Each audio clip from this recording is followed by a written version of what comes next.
Okay, we're calling to order our ethics training meeting on March 25th. Recording in progress.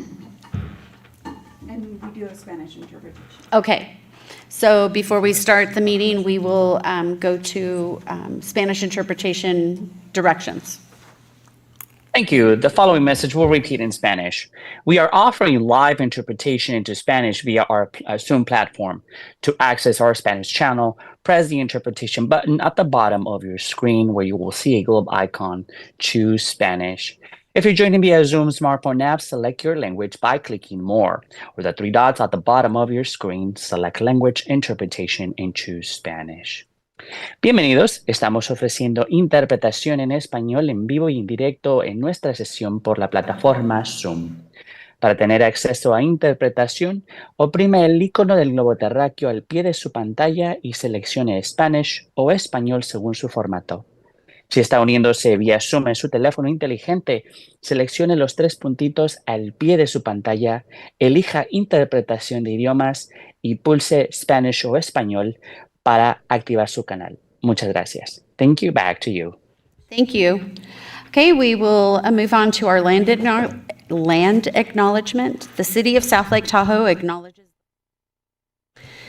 the lands we occupy today are the lands and home of the Washishu, the people from here known today as the Washoe Tribe of Nevada and California, a sovereign nation. Since the beginning of time and for thousands of years before the arrival of any other people, the Washoe lived here and cared for this place with values and intention that we can all learn from. On behalf of the City Council and the Planning Commission, I would like to acknowledge, thank, and honor the indigenous Washoe tribal communities that are the past, present, and future stewards of the Lake Tahoe Basin. If everybody could please join me in the Pledge of Allegiance. I pledge allegiance to the flag of the United States of America and to the republic for which it stands, one nation, under God, indivisible, with liberty and justice for all. Okay. Madam City Clerk, will you please do roll call? Of course. Commissioner Imhoff? Here. Commissioner Luxinger? Here. Commissioner Feiger? Here. Commissioner Vuarchek? Here. Oh, sorry, you don't all have microphones. I didn't think about that. Councilmember Roberts? Here. Councilmember Jenkins? Here. Councilmember Robbins? Here. Mayor Wallace? Here. And Mayor Pro Tem Bass is somewhere around here, so hopefully he'll... He actually had an emergency and will Okay. try to make it back for our 5:30 meeting. Okay, if not, I'll ensure that he gets this training outside of City Council. Thank you very much, Ms. Blankenship. Okay, we will go to public communication. This is the public's opportunity to speak on any item not listed on this agenda. Comments will be limited to 4 minutes. If there's anyone in the room, please come forward. Mr. Perini? Oh. Okay. Please come forward. Yeah, thank you.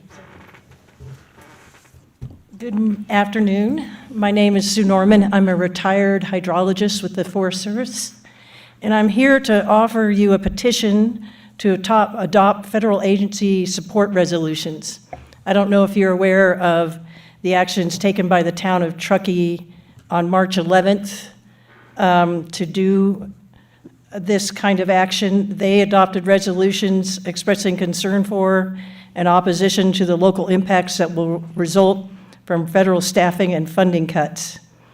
On the petition that I've been working on, I've included a link to what the town of Truckee did, the actual wording of the resolutions, and I've gotten 150 signatures from folks who support this concept.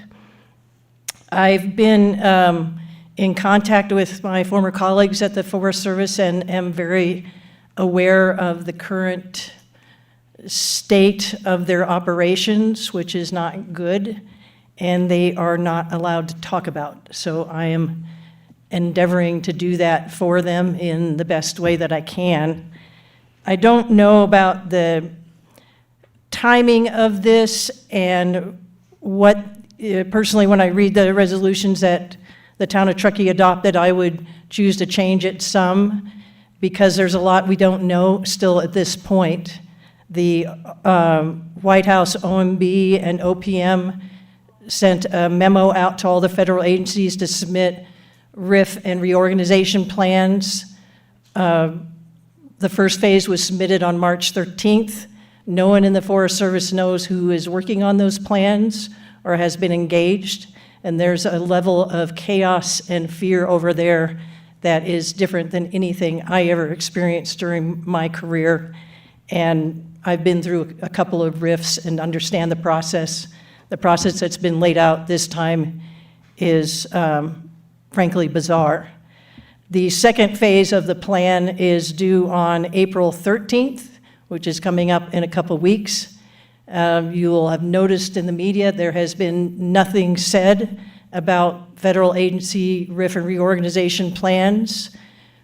No one knows why, because no one knows who's working on them. When we get more information, the public, congressmen,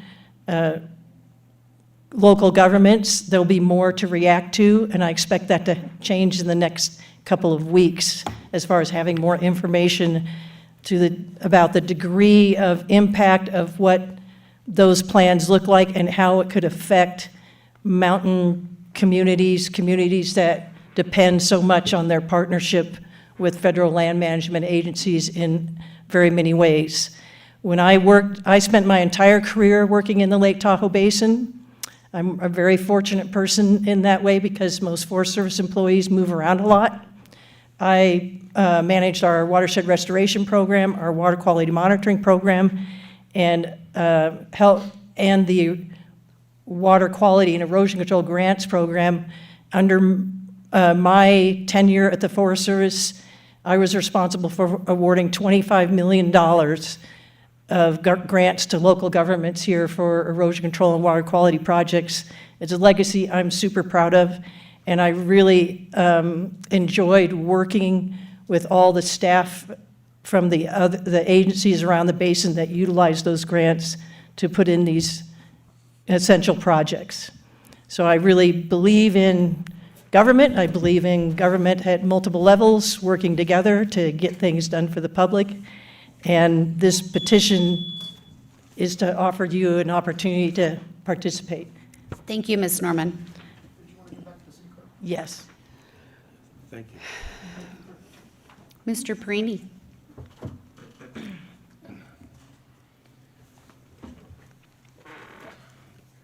Thank you, Mayor, members of the council, members of the Planning Commission. First, I want to say I've been here for the last 6 police chiefs, and I had to make a list. Dave Stevenson would be right on top. So, God, I hope you get somebody close to him to replace him because he did such a great job. And I didn't come in here to say that today. I came here on another issue, but I wanted to say that because I don't know if I'll make it for another time before he does retire in June. The other issue is not so pleasant. It's dealing with the Planning Commission. And it's dealing with an issue that I was before the Planning Commission right around a year ago. Maybe it was more than, it was right around a year ago. There was 2 items on the agenda. The first item on the agenda dealt with annexation of county properties into the city limits. And the Tahoe Resource Conservation Agency and Kurt Ledbetter had some issues with that and spoke on it. Only 2 items on the agenda. The other item on the agenda was a solar panel project at South Tahoe PUD. Now, I've been in town a little more than 50 years, and was an elected representative of South Tahoe PUD board for 4 years. I've been over to hundreds of public meetings, hundreds, over the 52 years I've been here. And I wanted to speak on the solar panel project. South Tahoe PUD staff Mr. Hitchcock gave his presentation, South Tahoe PUD staff gave their presentation, and then they took some comments from South Tahoe PUD board member. It was a member of the public. He wasn't representing the board at that point. And he went way over the 3-minute thing. But anyway, I got up to speak to address my concerns. And maybe on your meeting today on the law, you should also include maybe some protocol on having some leadway on these public meetings. And I'm talking about you, Natalie. And I really didn't appreciate it. I was given 3 minutes, and just like here. And at the end of 2.5 minutes, I said, can I have an extra minute? 1 extra minute. And I got a hard no. No, you can't have an extra minute. And the project was fine for me, but I had some issues with the location and things like that. And man, when you're a chairwoman of an agency, the Planning Commission, I mean, you got to do some constituent maintenance. I mean, to do a hard stop for me at 3 minutes when they took comments from a member of the South Talpiot Board that was appearing as a public comment person. They had their staff member presenting the agenda item. And for me to be a hard stop at 3 minutes was an insult. And I've been to hundreds of public meetings. I've never seen anybody insulted that badly. And I've looked for a forum to say what I'm saying today. And unfortunately for you, I guess, not for me, this forum came up and I had to come here and say that. I was not treated with respect. I was not heard in full. And of course, it passed 5-0 with no, and there was major issues with that project. And that was not what I meant, just that I did not get a chance to present those issues. Thank you very much. Thank you, Mr. Praney. Is there anyone else in the room? Okay, seeing none, we will move on to our regular new business. Let me just really quickly see if I'm anyone sorry, on thank our, anyone on the Zoom platform wants to make public comment. No additional public comments, Mayor. Thank you. Ms. Blankenship, sorry. So moving on to our regular new business, our only item on the agenda today is AB 1234 ethics training, and that would be Ms. Stroud and Mr. Barzell. Madam Mayor, and I would just ask to see if there's anyone to make public comment on that item. Is there anyone in the room that would like to make public comment on the item on the agenda and on Zoom? No hands raised, Mayor. Okay, thank you, Ms. Stroud. Good afternoon, Mayor and council members and chair and commissioners and other members of commissioners who are here. Thank you for coming. This is an important day, and it's something that we do every 2 years, and I always look forward to having this time with you all to talk about ethics. So let me make sure this is working.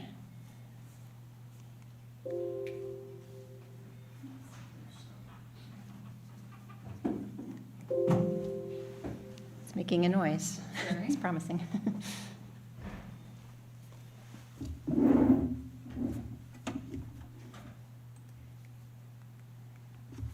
Okay, and it's just forward and backwards. Okay. Thank you, Ms. Blankenship.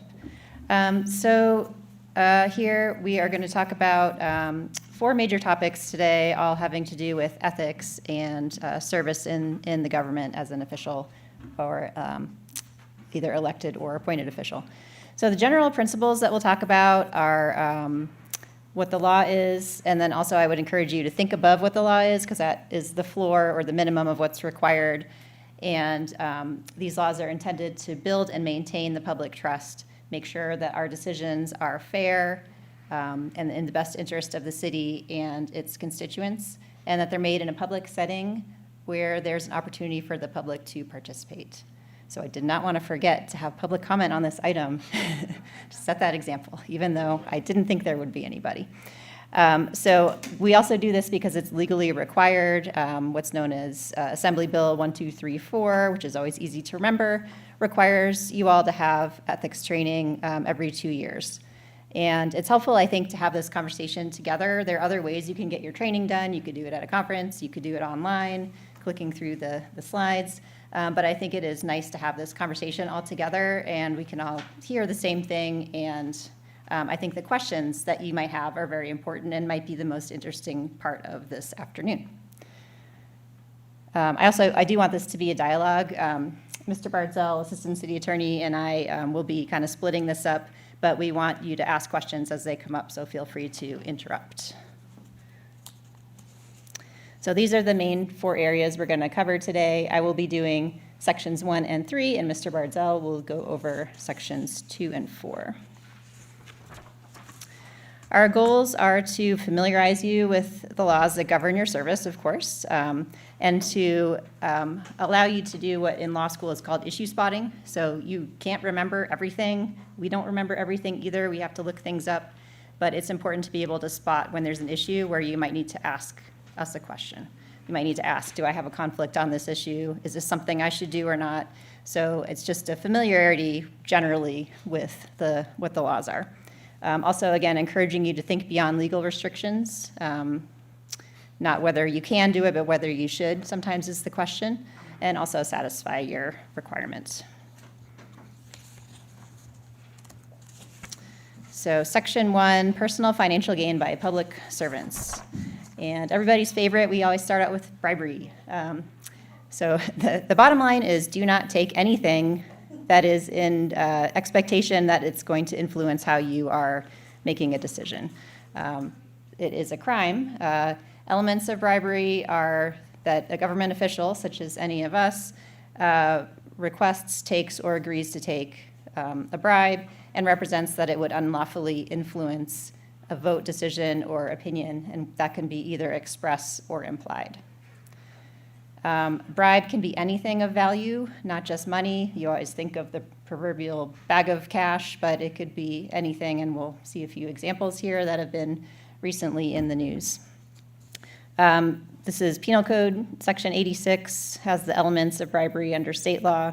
It's a felony punishable by 2 to 4 years in prison, so it's pretty severe penalty. Restitution has to be paid where a bribe was actually received, and it does result in forfeiture of public office and a permanent disqualification of any public office holding in California. So these are just things you can find on Google search or your daily newspaper reading. There was a very interesting article in the New York Times last summer. They have claimed that California has overtaken Chicago, New York, and New Jersey as the hotbed of public corruption. Over the last 10 years, there have been 576 public officials in California that were convicted of federal corruption charges. So that's a pretty stunning number. One of the main stories in this larger story was about a Los Angeles council member who was caught taking $1.8 million in bribes from a foreign developer. He accepted 20 all-expenses-paid trips to Las Vegas, including luxury hotel stays, $10,000 in casino chips, prostitutes, and, wait for it, a liquor box full of cash. So there's the bag of cash. A box of cash. So in exchange for that, he was influencing permit approvals for this developer. He was, at the time, the chair of the Planning and Land Use Management Committee. He is currently serving a 13-year prison sentence. So, yeah, sadly, a lot of these things tend to come up in development projects. This is another story out of Southern California, Westminster City Council member. This is not a bag of cash type bribery, but she was charged with bribery for, she and her husband had a rental car business through Turo, and one of the cars was illegally parked on the street. A parking officer went to tow one of the rental cars, and the council member allegedly told them she was a council member. So walked up to her on the street while the car was being towed. Told her she's a council member, told her how much she loved the police department, and that they were getting ready to vote on a raise for the police department staff because they were in the middle of negotiations. So that did not go over well, and that's how you end up in the paper. And then the third story here, we've probably all read about the former Oakland Mayor Tao, who has been charged with bribery for taking bribes from the city's recycling contractor. The bribes, Oakland, sorry, yes. It included an election mailer that was paid for by the recycling contractor, attacking her competition when she was running for mayor, and $95,000 in direct payments to the ex-mayor's boyfriend for what is referred to as a no-show job, so on the payroll but not actually working. Don't do those things. So now we'll go on to kind of more everyday type things that come up, which would be conflicts of interest under the Political Reform Act. So these would be financial conflicts that might come up. We're a small town, people have businesses, people own property, relationships in the community that might create financial impacts that would require you to recuse yourself if your body is making a decision. So this is basically the 4-part test. You would have a disqualifying conflict of interest if your decision that's going to be made, it has a reasonably foreseeable and material financial effect on an economic interest of yours that's different from the public generally, and you are participating in making a decision or influencing a decision. So what may sound simple has a lot of ins and outs to it, which we will go through. So the purpose of these rules is really that public officials owe a duty of loyalty to the public, and we don't want anybody wondering whether there's a financial interest that any of you have that could influence one of your decisions. So these, you can only serve one master, and Dan and I are the masters of these guys.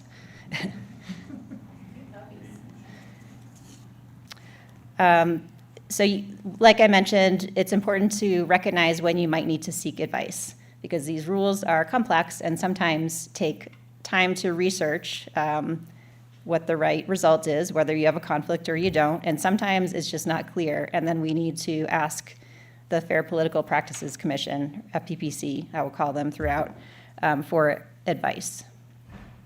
And it takes them a long time to figure it out too. So if you ask Mr. Bardzell or I right before one of your meetings, you get to the meeting and you rush in 5 minutes ahead of time and come up to us at our seat and say, hey, I think I might have a conflict on this item. What do you think? We're probably going to need to advise you to recuse yourself out of an abundance of caution, because we're not going to have time to research it. Unless we can rule out a conflict easily, then it's also always a good idea to seek advice from the FPPC. It officially is supposed to take them 21 days, but they have been taking quite a bit longer.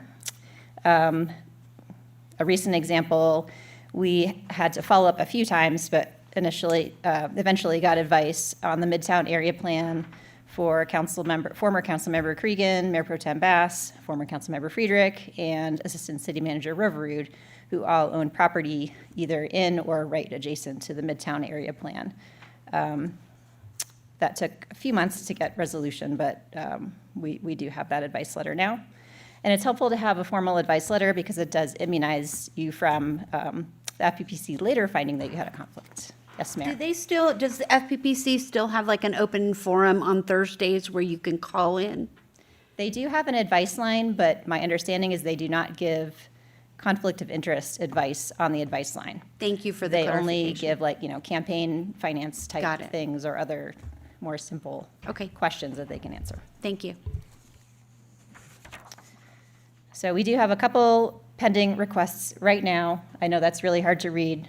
It's not important to read it exactly, but the two pending requests we have for council members, one for former council member Cregan, which has been pending since last July, regarding her then new employment with the Tahoe Chamber.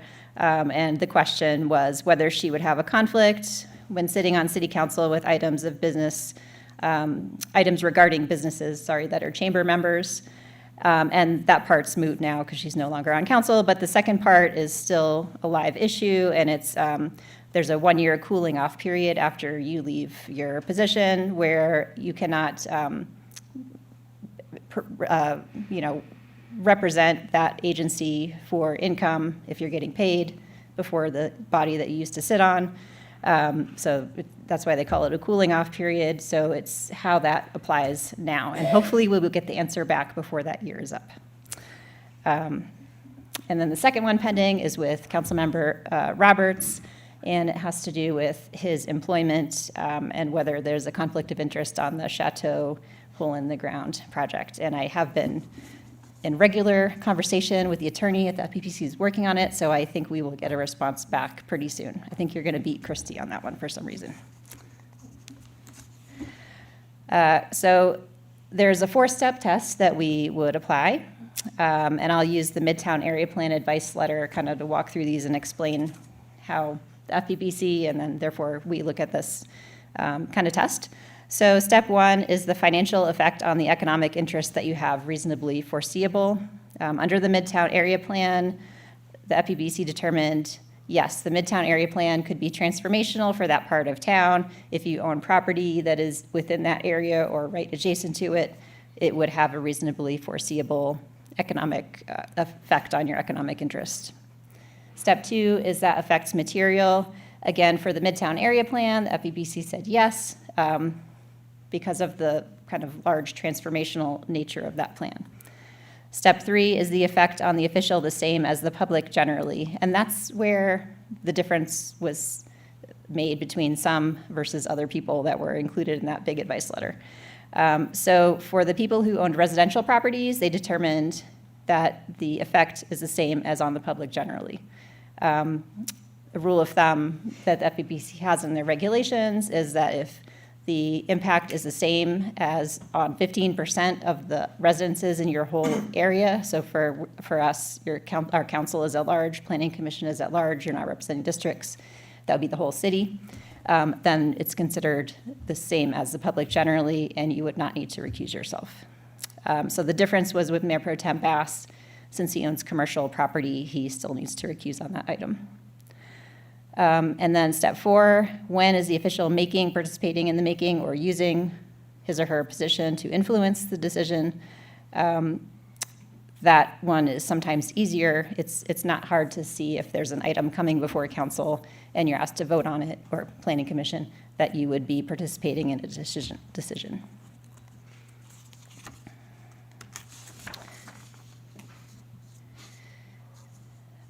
So there are various types of economic interests that might trigger a conflict.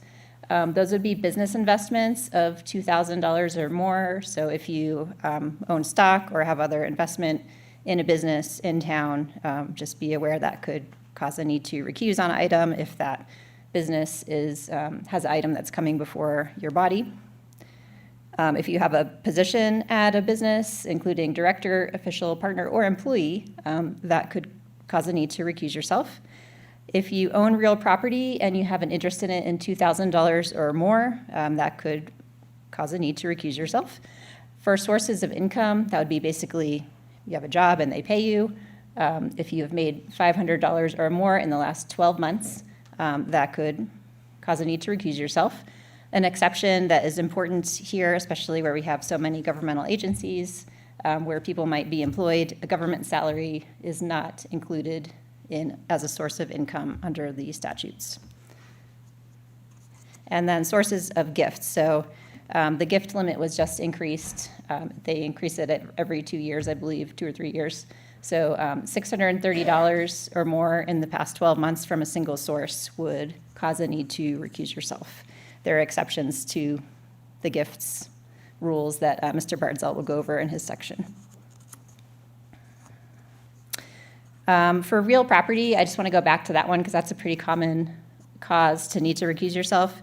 There are rules that some of the attorneys call like the donut rule. So if your property is within 500 feet of a project, there's a presumption that it's going to have a material impact. You need to recuse yourself. Between 500 feet and 1,000 feet, there's a balancing test that applies. And over 1,000 feet away, there's a presumption of no impact. Another important distinction on real property interests, leased property can also create conflicts of interest, although the test is a little different. However, there's an exception for month-to-month leases. So if you have a month-to-month lease, that will not create a conflict of interest for you. So that includes if your residential property is month-to-month? Correct. Don't ask me why. That's how the statute's written. Did you say, If you have a microphone, and please use it if you can range one. I can turn it on? Thank you. The primary principal place of residence, though, generally, did you say that, I've always declared it, but is it correct that you don't have to declare it if it's your principal place of, when you're talking about issues, or does a 500,000-foot rule apply? The same rule applies if it's your principal residence. The difference you might be thinking about there is you do not need to put it on your Form 700. I think that's for privacy reasons, so you don't need to disclose your personal address. However, it still can create a conflict, yeah.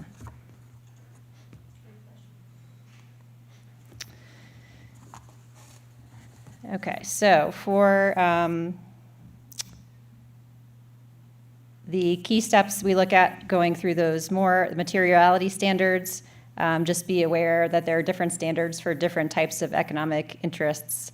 I'm not going to go through those all today. It's in pages and pages and pages of regulations, which I do not remember off the top of my head, but I know where to find them and know where to look them up. For businesses, unless the business is directly involved in a decision, then we would look to whether the decision would impact the stock price or the business value. And as you might imagine, and as we're kind of going through with Councilmember Roberts' advice letter, and that's a lot of the back and forth, it's hard to determine that.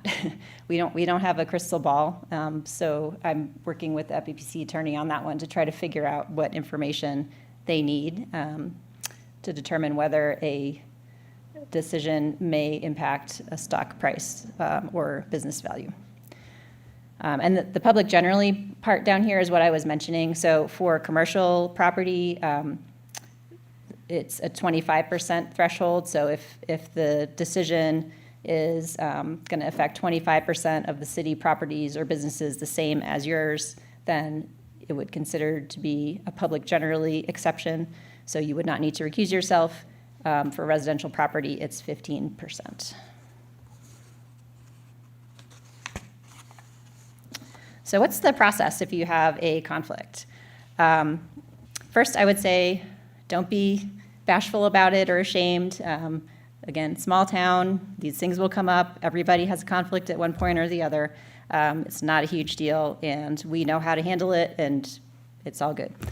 So you would recuse yourself. You would publicly identify your interest, the reason for you're recusing yourself. You know, I own property near this project, so I'm going to recuse myself, something like that. And then you need to leave the room, and this is the part that feels a little bit like punishment or like you've been naughty, but it's just so that there's no argument that, you know, by facial expressions or any other body language, an official who has a conflict is trying to influence the vote or, you know, hand gestures or whatever. So you get to take a nice break out in the lobby if that happens.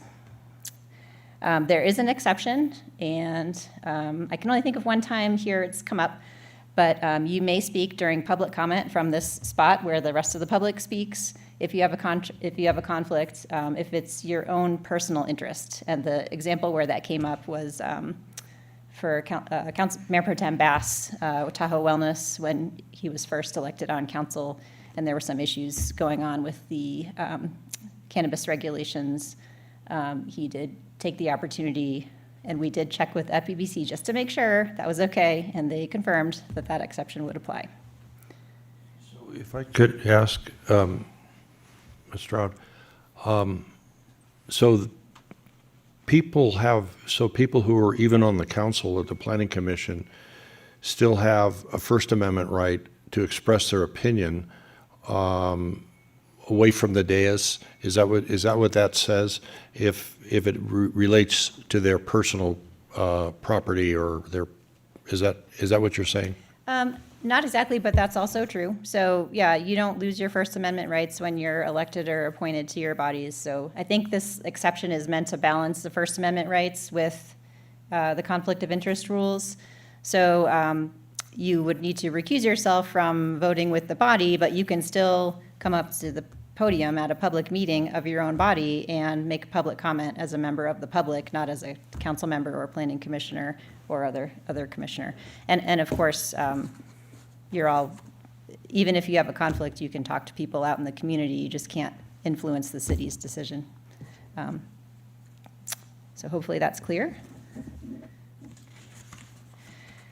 Enforcement for violating these rules is also pretty strict. It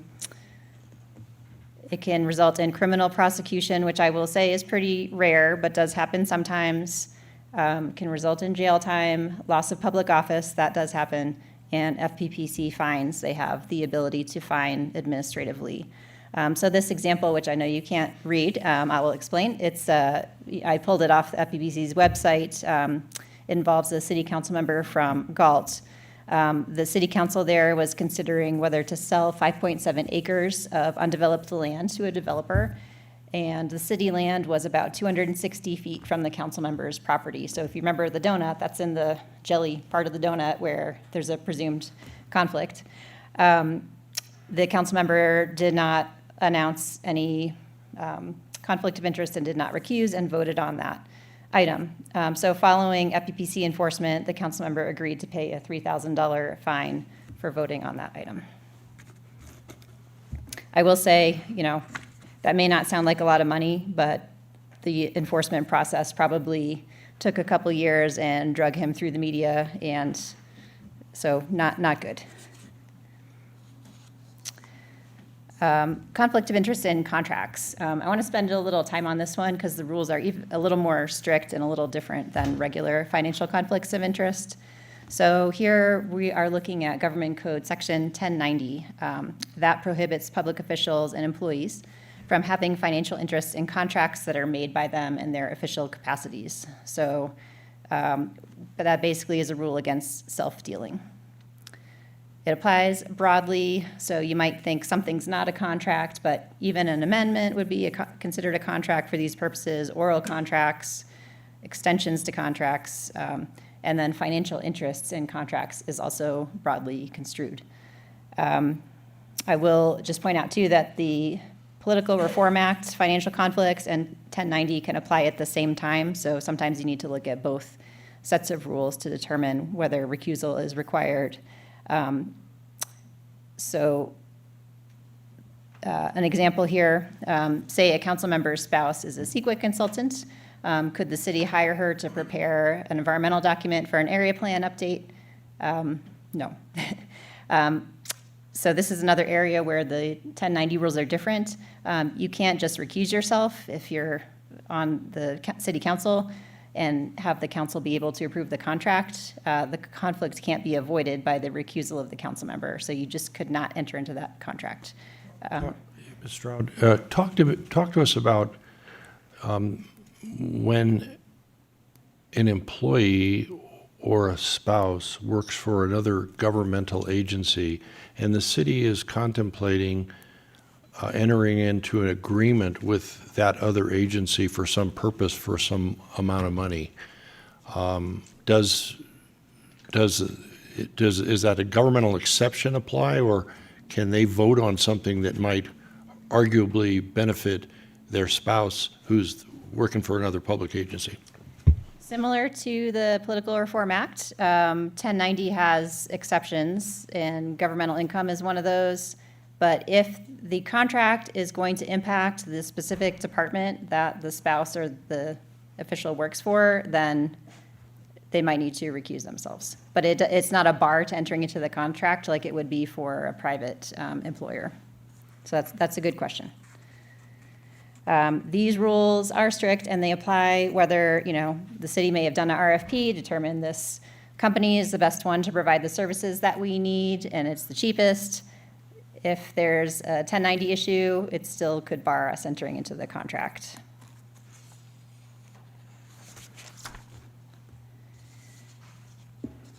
So the reason for the bar on entering into contracts if a city council member has a 1090 problem is that council members are deemed to make all city contracts, even ones that are done at the staff level that don't come to the city council.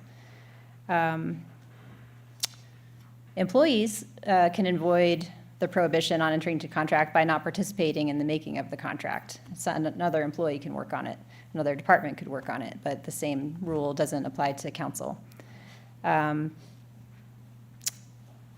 There is a narrow exception called the rule of necessity. So if the contract is for essential governmental functions that need to be performed, then the recusal could allow the council to still enter into that contract. Here's a hypothetical. The city wants to enter into a reimbursement agreement with the homeowners association for installation of landscaping and irrigation improvements fronting the highway. So they're trying to do beautification along the city highway. The HOA is going to do the work, and the city is going to reimburse the HOA for it. But a city council member is a member of that HOA. So can the city enter into that agreement? This is a real example from FPC advice letter that was issued to the city of Newport Beach last year. Anyone have any thoughts on that? And if any commissioners are on Zoom too and want to raise their hand, feel free to pipe in. Correct. A council member has a disqualifying conflict of interest and cannot participate. So that part's correct. Interesting twist on that is the FPC found that there was a conflict even though the HOA dues would not increase. So there's no real financial implication to the council member, but still found a conflict. However, the rule of necessity did apply there. So the city can enter into the agreement if the council member recuses herself, and that exception allows the city to carry out its essential functions. So I think a lot of what the FPBC was looking at there was whether this agreement was an essential function or not. Probably a close call. So that's why we asked them, and we're not sure. In other words, there was no one else that could do that work. Right, right. So as I mentioned, there are some exceptions. They call them remote interest exceptions, and then there's some non-interest exceptions. And again, I don't know who sat in a room and thought these all up, but they are what they are, and they're in the statutes. So luckily, they're there for us to look them up because some of them are more intuitive than others. Under the remote interest exceptions are among these. Employee or officer of a nonprofit, landlord or tenant of a contracting party, or if you have a salary or per diem from a directly involved government department. So if you have a remote interest, you can disclose it when the item's called up, and you can still even participate. Yes. I have a quick question on the nonprofit. Does it specify types of nonprofits, like 501c3 versus charitable versus 501c6, like business organization? I don't recall that distinction, but if there's a specific question, Nope, I just could look asking it in up. general. I think it just uses the word nonprofit. Okay, thank you. So I have so this issue, my wife does not work for a nonprofit, but assume she did for a moment. And we were going to council was asked to make a grant to a nonprofit at which my wife worked. Again, she doesn't work for a nonprofit. I work for her, but there would not be a conflict, or I would assume there would be, but Well, I guess let's just focus on the 1090 issue because the grant would probably be considered a contract, or there would be some kind of contract that would come out of that grant. So you would definitely want to look at 1090. This remote interest would apply. So just announcing it to make it sure that it's public. However, you probably would also need to look at the Political Reform Act. If that grant was going to help pay your spouse's salary, that would be a problem, probably. Yeah. So, yeah, multiple layers. Can I ask a further question on this? What about adult children? They are not generally, their income is not No. considered your income. But it's A more of a- spouse is the same household. Adult course. children are not considered part of your household income. I'm Doors a mile wide. Well, and the reason that I'm asking is because this is a real-life situation that could possibly happen and has happened, where I had no part of the decision, but my daughter's music program has been the recipient of grants from other commissions. And I just want to make sure that we're not doing anything wrong. Yeah, I mean, if there's a specific item coming up that impacts anyone's adult children, it's probably good to talk through it and make sure, but generally, these rules apply to spouses. Well, then you have the issue of their adult children, so they don't always talk to their mom about everything, Right. too. Okay. Yes, we can only react to what we know about. And that's something that's made as a local statute. Yeah, we can always make, our local ethics rules more strict. We can't make them less strict, but we could make them more strict than state law. I didn't even know that loophole was there. Microphone, if you could, please. Sorry, I didn't know that loophole was there, and if the state hasn't gotten around to closing it, and if that's something we can just do on our own, that's probably a worthwhile, small bit of work to do then. Yeah, I mean, I think our ethics resolution is from 1992. So, a lot has changed in state law since then, and there could be an argument that we're regulated enough and we don't need to be more strict than the state. But if there are any areas where we want to do something more than what we're already required to do, we can do that and we can talk about I that. can't tell which is worse, the fact that 1992 was so long ago, or the fact that I'm so old, it feels like 1992 wasn't that long ago. Exactly. I know your feeling. And rhetorically, all these rules that we as local officials honor and obey and have to obey, they all apply to state officials too, don't they? No.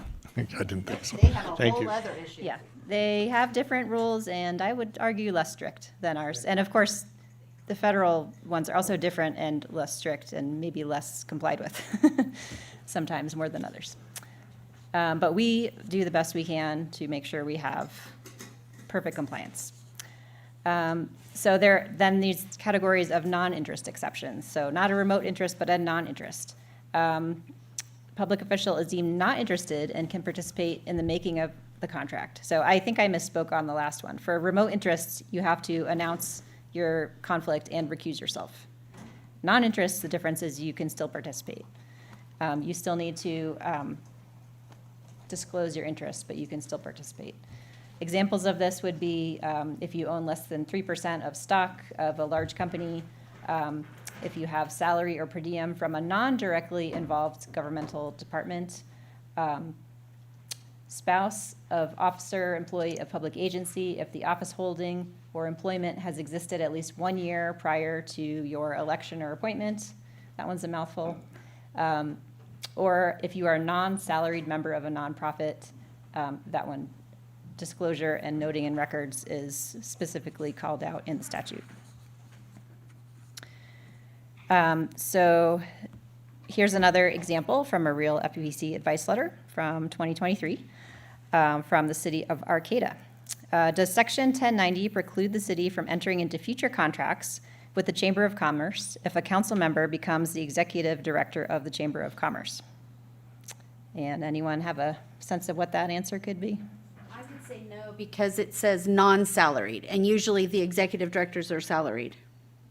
Correct. Sorry, It's not a non-interest, but it's a remote interest.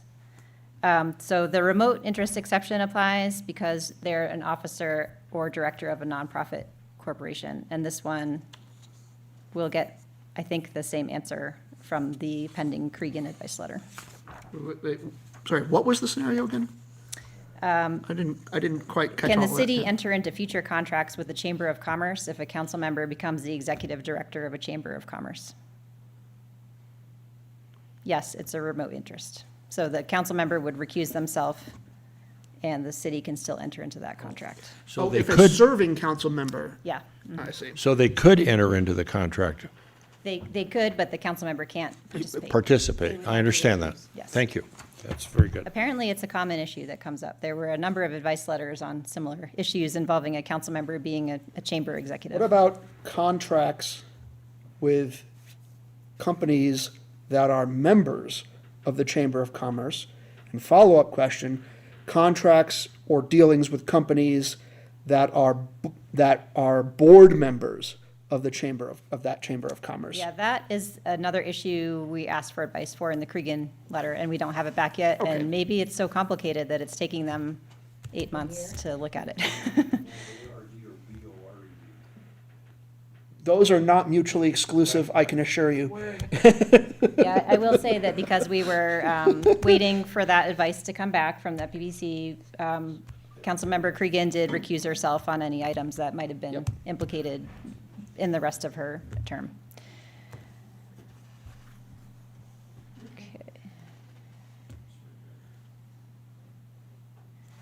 So back to the non-interest exceptions. This is from the city of Brawley, from an advice letter from last year. Council member's day job is the Deputy Chief Executive Officer for General Services for Imperial County. Can the city and county enter into a tax sharing agreement for annexation? Anybody have a thought on that one? Mayor Wallace is nodding yes. Yep. Yeah, the answer is yes, so that's correct. So the council member's income from the county is a non-interest under these rules. He has to disclose the interest during the item and can still participate because it's a non-interest. It's important that the FPPC noted that there was no suggestion from the facts that the tax sharing agreement would involve any direct financial gain to the council member in his employment This is at the the Devon county. Middlebrook situation, right? Where if you work for the TRPA, or you work for the Conservancy, or you work for El Dorado County, and something comes before, and you're elected to this council, and then something comes before this council that is about the city's interaction with those governments, that that fact that the council member's day job is employment in those governments does not count as a conflict of interest. That's correct. Under the Political Reform Act, we did get an advice letter for Councilmember Middlebrook on that one.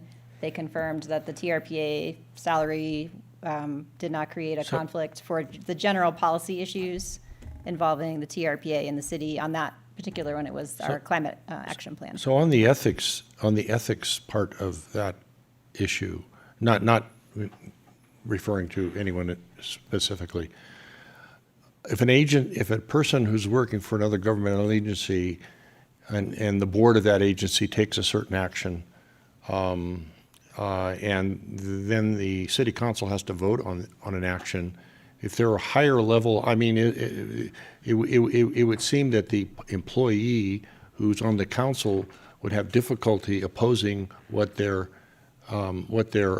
employer wants to have happen.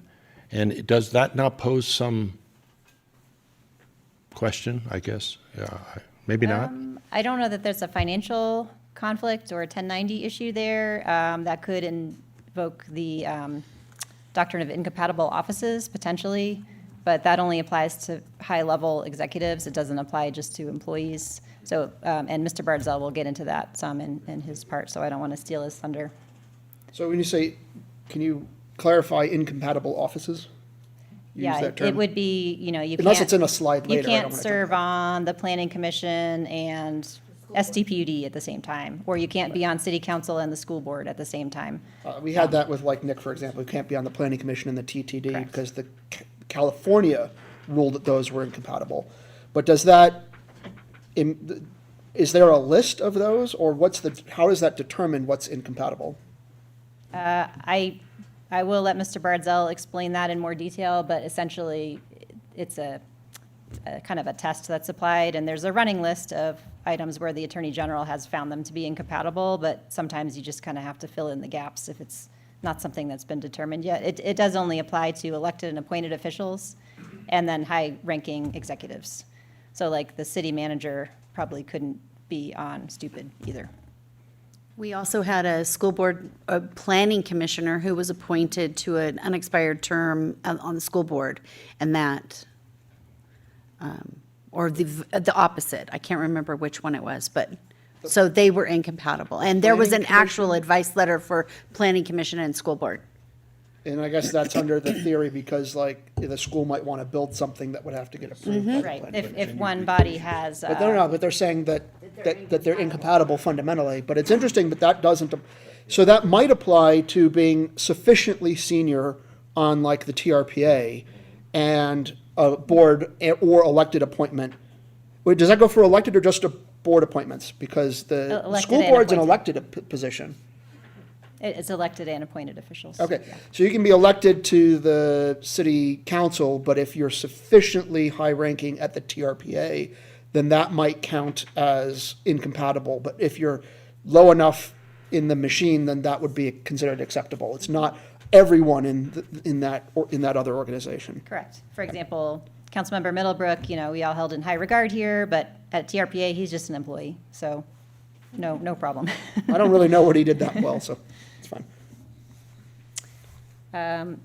Okay, so the consequences of violations, again, you might be seeing a theme here, they're severe. The contract is voidable or void and unenforceable. Payments made to the city have to be, or sorry, payments made to the contractor had to be returned to the city. The public agency can keep the benefit of the contract, so it's a pretty severe consequence for the entity that we were contracting with. Willful violations are criminal. A violator who's an official permanently disqualified from holding office, and the FPPC has jurisdiction for enforcement and can issue fines. The FPPC has provided 1090 advice since 2014. Prior to that, the Attorney General was doing it, but that has been transferred over to the FPPC. So here's an example of enforcement by the FPPC on a 1090 issue. This case actually started with the District Attorney's Office with criminal enforcement, and then it was transferred over to the FPPC.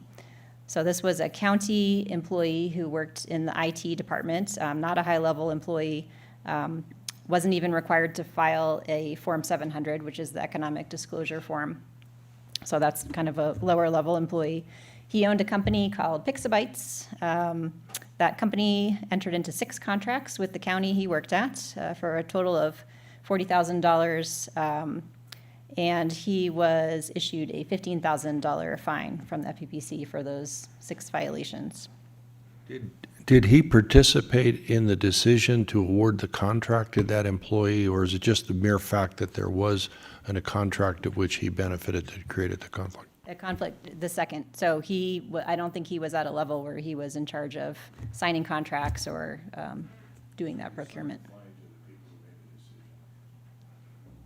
Bad for the city, even though it only involved 1 employee. Okay, any more questions on that? Because we're about to switch gears a little bit. So moving on to conflicts that might be created by campaign contributions. And this is kind of a new area. There's an old law that's been in place for a long time called the Levine Act that used to have an exception for directly elected officials. So we didn't have to worry about that at all because city council is directly elected. And planning commissioners don't run for election, and neither do other commissioners, so we just didn't, city attorneys weren't really particularly worried about this one. It only really came up if in your appointments to other bodies, like on your TRPA or CTC or other appointments that you might have as council members where you're not elected to those bodies. So the basic rule is that public officials are disqualified from making a decision involving certain types of things, and it's limited to license, permit, or entitlement, contracts also. If the official has accepted a campaign contribution exceeding $500 from that source in the last 12 months. And then also, so there's a tail on it for the last 12 months, and there's also looking ahead. So you can't accept a campaign contribution exceeding $500 while any type of application like that is pending from a source and for 12 months after the decision is made. These rules are found in Government Code Section 84308, and the changes that made these applicable to directly elected officials like city council members came into effect January 1st, 2023. That was known as Senate Bill 1439. So this is going to come up mostly for land use permits and entitlements, contracts that are not competitively bid, and franchise agreements. And these rules apply to the legislature also? No. Yeah, that may be another theme here. Yeah, we have a lot more to worry about in some regards. So the law was amended again in 2025, or effective January 1st, 2025, to raise the threshold to $500. So that's why that part's in red there. It used to be $250. But this was the first election cycle in 2024 where this applied in the city of South Lake Tahoe. So it's something to keep in mind. And I have looked at the campaign contribution reporting, which is publicly available for our new council members, just to make sure I'm kind of aware of who gave contributions, but you're probably more aware than me, so if you notice anything coming up on a council agenda and you're aware you had a big contribution from someone, just flag it for me and we can talk it through.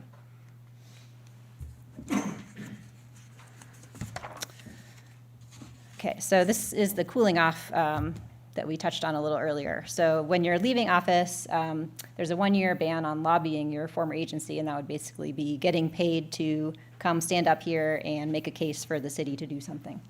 It applies to elected officials, city managers, county executives, and general managers. So again, electeds and high-level executives.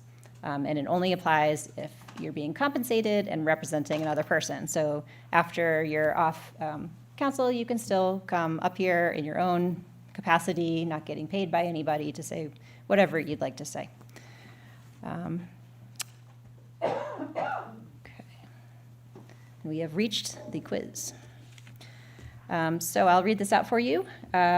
City Council will be considering a franchise agreement with a new waste hauler that includes construction of a recycling facility. Which situation requires recusal? And I'm going to go through them one by one, and we can talk about them one at a time. So A, the waste hauling company gave you a $300 contribution to your recent city council campaign. Is that something that requires recusal? $500. Yep, trick question. Yeah, last year it would have, but this year it's $500, so you can still participate in that.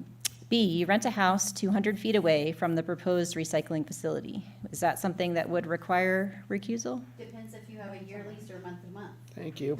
I'd say don't rent near the recycling facility. Well, that's the whole thing, is maybe you don't want to rent near the recycling facilities, so you're conflicted. Yes, true, that's true, Scott. But it depends on the lease. That's true. If you have, you're right, if you have a month-to-month lease, you can still participate.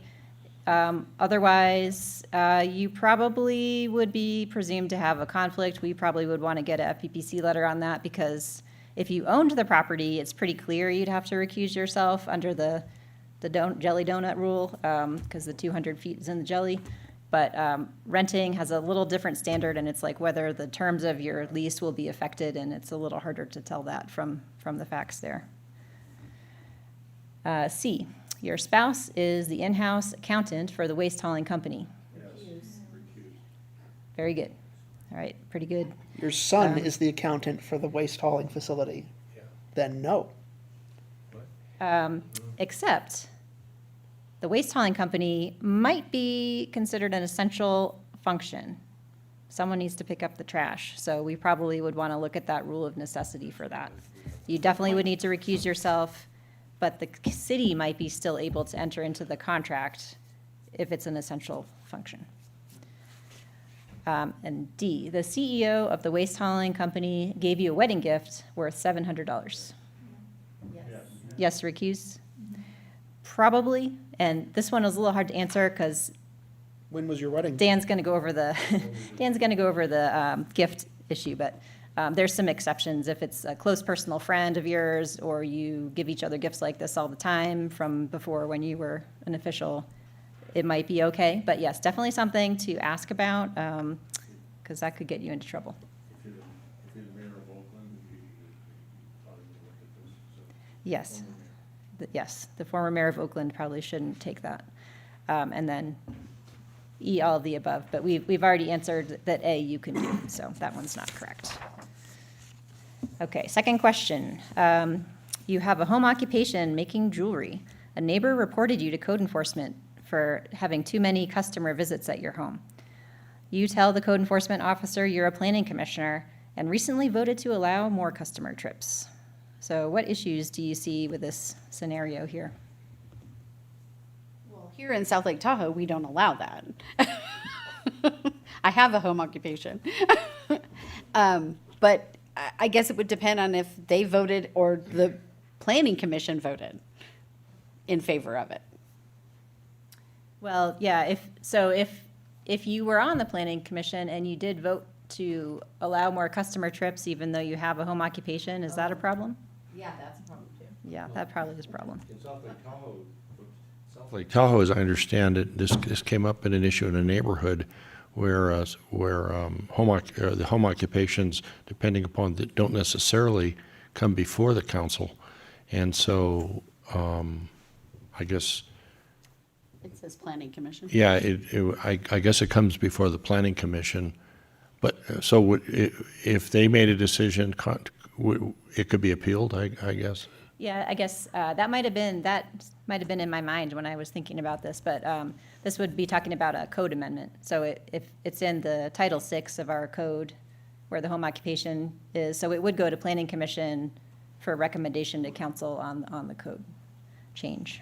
But home occupation permits are issued administratively. The permits, yes, the permits are issued administratively. Is it administrative, if the code also, does it not talk about administrative decisions being appealable? Any administrative decision can be appealable, I think, as it relates to an office I used to hold in this city. I don't know that every decision is Okay. appealable. Thank you. I don't think that's the case. There are certain ones that are and certain that are not. Yeah. The only other issue I saw in this one is maybe she shouldn't have said she's a planning commissioner when the code enforcement officer came, although that's probably not illegal or violating anything. It's not a good look. Yeah, it's like, the code enforcement officer is just trying to do their job and probably doesn't appreciate you pulling rank on them. So, okay, with that, I will hand it over to Mr. Bardzell for the next section.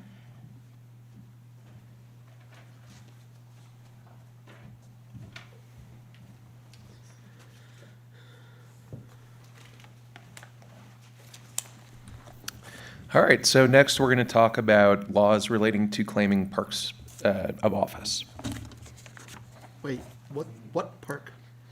Well, I'm still waiting for those. we're going We're to supposed to talk. get perks? You make negative 27 cents an hour like When did this, when did perks happen? We're going to talk about all the ones that you can't accept. Okay, so first issue is gifts. So there is You guys get gifts? there's a gift limit prohibition, which limits what public officials and employees can accept from a single source during a calendar year in excess of $630. Gifts in excess of that limit are disqualifying. Also, there is a limit of $50, after which you must report gifts from a single source. Now, the gift limits are adjusted for inflation every 2 years. The current limit is in effect from January 1st of 2025 to the end of 2026. I'm sorry for interrupting, Dan, because Sure. you just got started. But would raffles be included here, or is it in another spot? I don't think we actually go into raffles. So, well, a gift is something you don't get consideration in return for. So, that's something I might have to follow up with you after the fact. That's I not would something like, that. we'll talk offline then. Okay. So gifts are valued at their fair market value on the day they're received.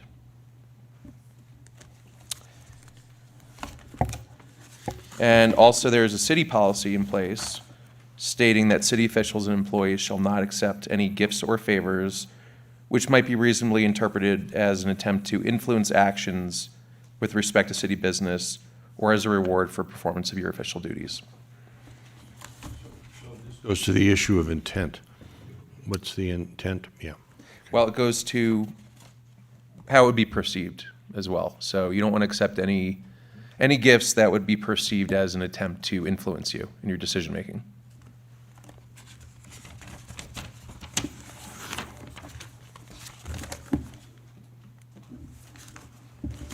So what is a gift? A gift is anything of value that provides a personal benefit for which the donor is not receiving equivalent consideration. So this would include rebates or discounts as well, unless given in the regular course of business to members of the public.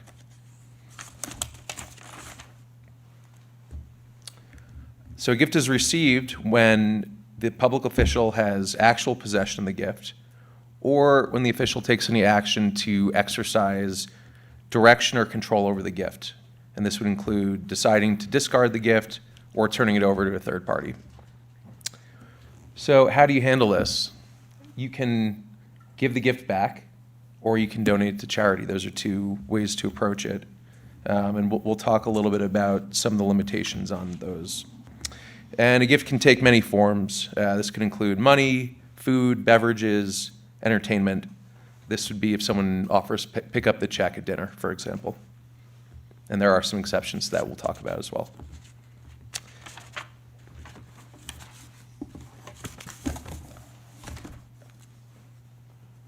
So these are the exceptions, the gift rule. So as you can see from this list, gifts generally do not include gifts from certain family members, campaign contributions, inheritances, personalized plaques or trophies with a value of less than $250. And those are the statutory exceptions. There are also regulatory exceptions, and this would include accepting things from the definition of gift, such as home hospitality, acts of neighborliness, reciprocal exchanges made in the context of a social relationship, bereavement offerings, and exchanges between people in a bona fide dating relationship.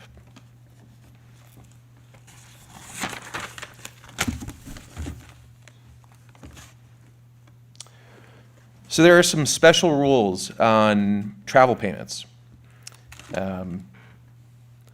So for example, the city's trip to the city of Amica in 2020 was a trip that was partially covered by the city of Amica.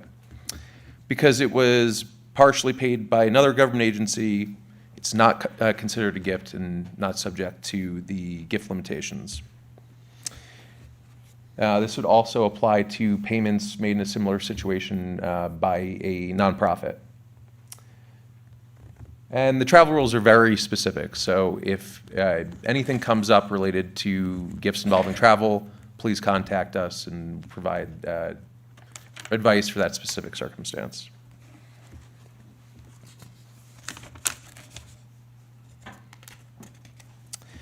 And then an important note is that it's okay to receive a gift as long as it's under $630 per calendar year.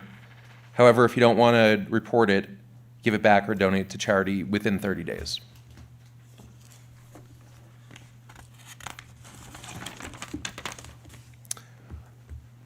Next, we're going to talk about honoraria. So elected officials, city managers, city attorneys, city treasurers cannot accept payments for 1, giving a speech, 2, publishing an article, or 3, attending a public or private conference, convention, meeting, social event, meal, or similar gathering. So just don't accept them, essentially.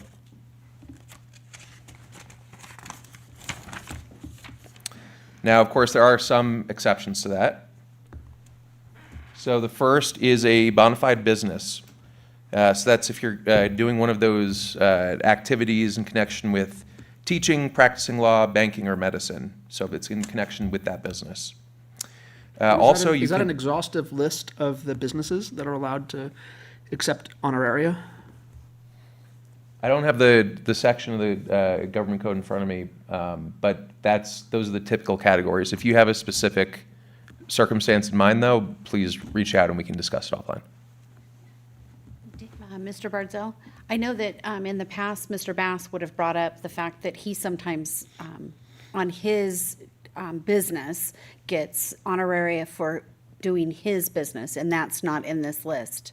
Yeah, so do have some, a specific example for Councilmember Bass that we can go into? Oh, it's okay.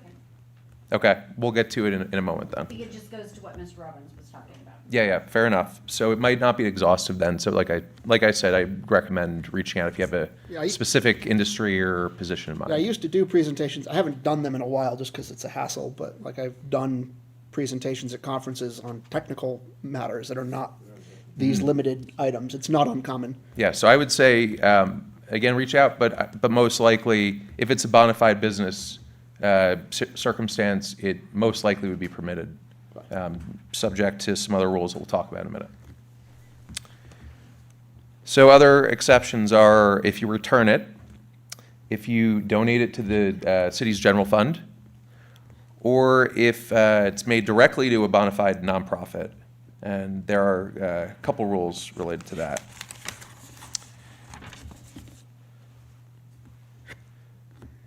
So first, on the bona fide business exception, one thing to note there is that that exception would apply unless the predominant activity is making speeches. So if that's your job, then that's not going to be accepted from this.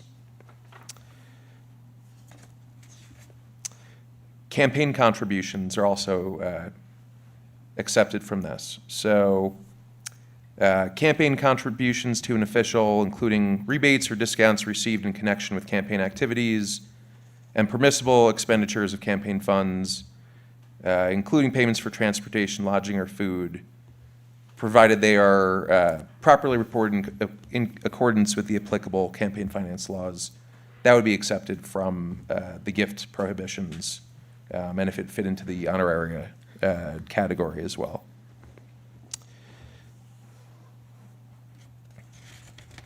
So getting to an example that Councilmember Bass would have potentially brought up if he was here.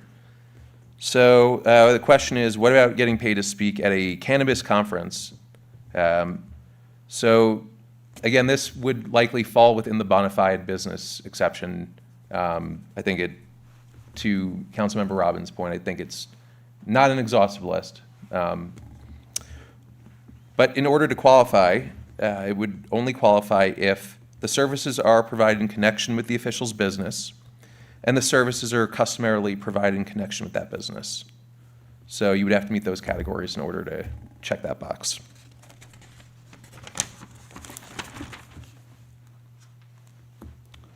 Next, we're going to talk about misuse of public funds. So the basic rule is public officials and employees may not use public resources for private gain, whether financial or political. So this comes up where a government cannot expend resources to promote a partisan position in an election campaign, but can educate about ballot measures. And also state law permits minimal and incidental use of agency resources. A question on that.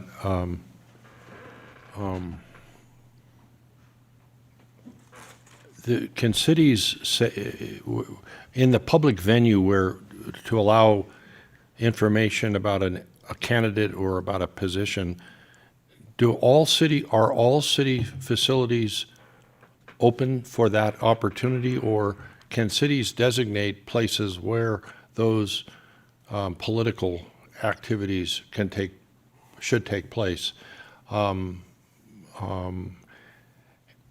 actually, with no disrespect to anybody, this is an issue that did come up a while ago. Is every public building an opportunity for a political discussion to educate someone on my campaign or someone else's campaign or some initiative?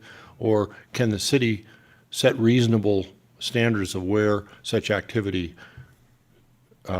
should take place? Yeah, so I don't know if that's necessarily a misuse of public funds issue, but to your point, that would likely be a constitutional time, place, manner restrictions analysis, and it would come down to what type of forum has been made available for speech, so it would fall into that analysis.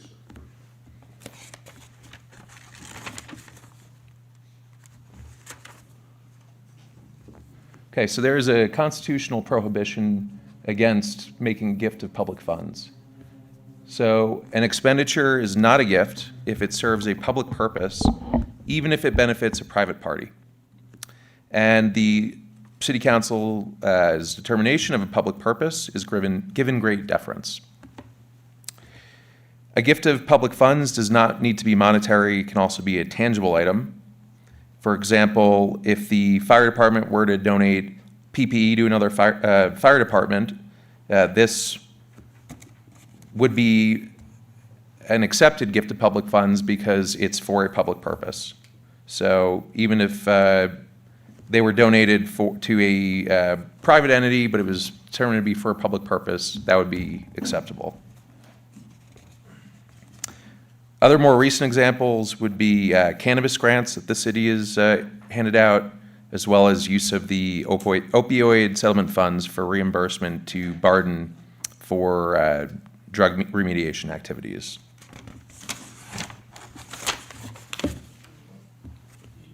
You mentioned, without getting into specifics on what, but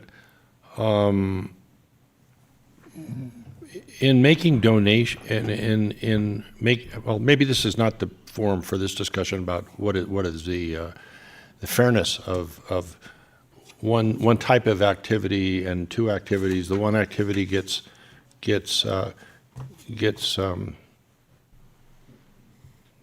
maybe it's not the forum. They get charged X for doing what they do, and another activity that could arguably similar gets charged X plus 38%. Not to be specific. Where does that come in anywhere, or maybe it's for another conversation somewhere else?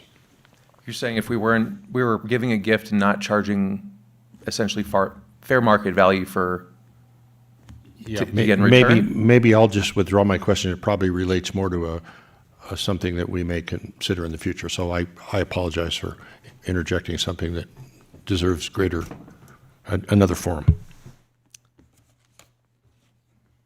All right, so we will move on now to mass mailing. So the basic rule is that mass mailings cannot be sent at public expense. A mass mailing is a tangible item sent or delivered to 200 or more people within a calendar month that features an elected official. And this featuring could take place by including the photograph or signature of the official, or singling out the official by the manner of display of name or office in the layout, such as by headlines, captions, type size, typeface, or type color. And also for which the cost of design, production, and printing exceeds $50 and is paid with public funds. So that is prohibited. So in general, newsletters and other mass mailings cannot be sent at the public's expense. Importantly, this does not apply to electronic communications. So emails would be accepted from that. In this, I've run into this before, this issue of the 200 on mass mailings individual. Does it relate to other forms of communication, or is it restricted only to, I want to do a TV program about something, and I'd like the city to give me the resources to do that. And it's broadcast out to more than 200 people. Is that part of, or is it more or that's more of public just public information as opposed to arguably propaganda? Yeah, so that situation, it's a novel issue you raise. It doesn't appear to fall within the elements of this. So this would talk about the cost of design, production, and printing exceeding $50. And then it really goes into just written documents. So I don't believe it would apply. However, it's something that I haven't researched specifically. So if you do want to talk about it further, feel free to discuss it offline with me. Okay, so some exceptions to this.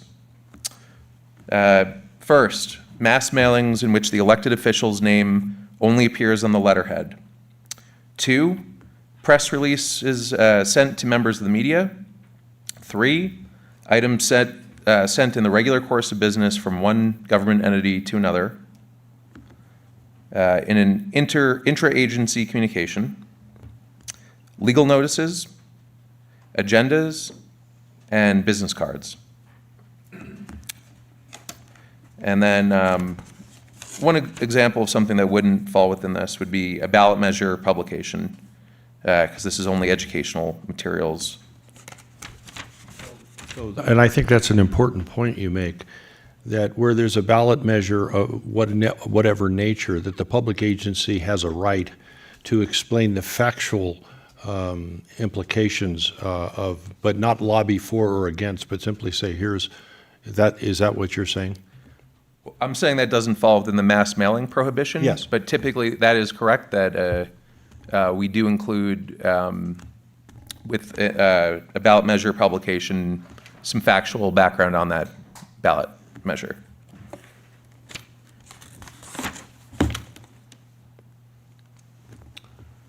All right, so next we're going to talk about acceptance of free or discounted travel. Public officers, although not all employees, may not accept free passes or discounts from a transportation company. And there is a very severe penalty for this. One that is covered by this and accepts it forfeits his or her office. This prohibition does not apply to discounts offered to the general public. And this. So Go ahead, if sorry. a member of the council or the planning commission or a commission of the city received that anyone in the public could get this discount, then it doesn't apply. It would only be if they themselves, the policymaker, the advisor, then it would apply. That's correct. If Okay. it's offered to the general public, Thank it you. I would think not that's be important to covered. clarify. Yeah. And this prohibition comes out of the California Constitution. All right, we're back at the time for the quiz questions. So question number 3. During a Coffee with the Mayor event, the mayor mentions that she has a family reunion coming up in Hawaii. Very nice for her, must be nice. And might miss it due to the steep cost of airfare. The owner of an airline was in attendance at the event and offered the mayor a travel voucher to fly on his airline to Hawaii with a monetary value of $600. Now, can the mayor accept the ticket? She can't. And I'm sorry for that because I want to go back to Hawaii. That is correct. So if she did accept, she would forfeit her position, so it's not a good idea to do that. But if it was a gift of $600 in cash, that'd be, well, no, it's $500 is the limit. So if it was a gift of $450 in cash, that would be okay. So it's actually $630 is the gift limit, the updated one. So then she can't take a voucher to fly with a monetary value of $600, but she can accept a bag of $600 in cash. Yes, Just want to clarify that. yes, there's a strict That's why I card. think we should probably think about closing some of these. I mean, it would be nice if the state did it, but maybe we should get around to closing some of these since they haven't.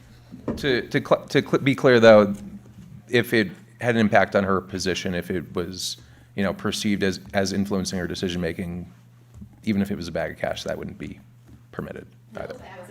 Yeah. No, I just said that's Right. legal, straight up. Okay, question number 4.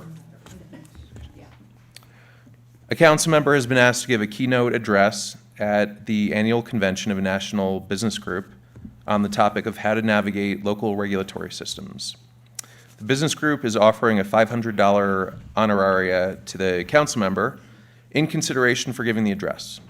The council member would like to accept the $500 and deliver it to the city for donation to the city's general fund. Is this permitted? Yes. Probably should square that with the city attorney first, make sure they know it's coming. It is permitted, but there are a couple catches to that. So it's permitted as long as, first, the $500 is delivered to the city within 30 days for donation to the city's general fund, and 2, that the council member does not claim a deduction for income tax purposes. So always think about that. All right, and with that, I'm going to turn it back over to Ms. Stroud for the next section.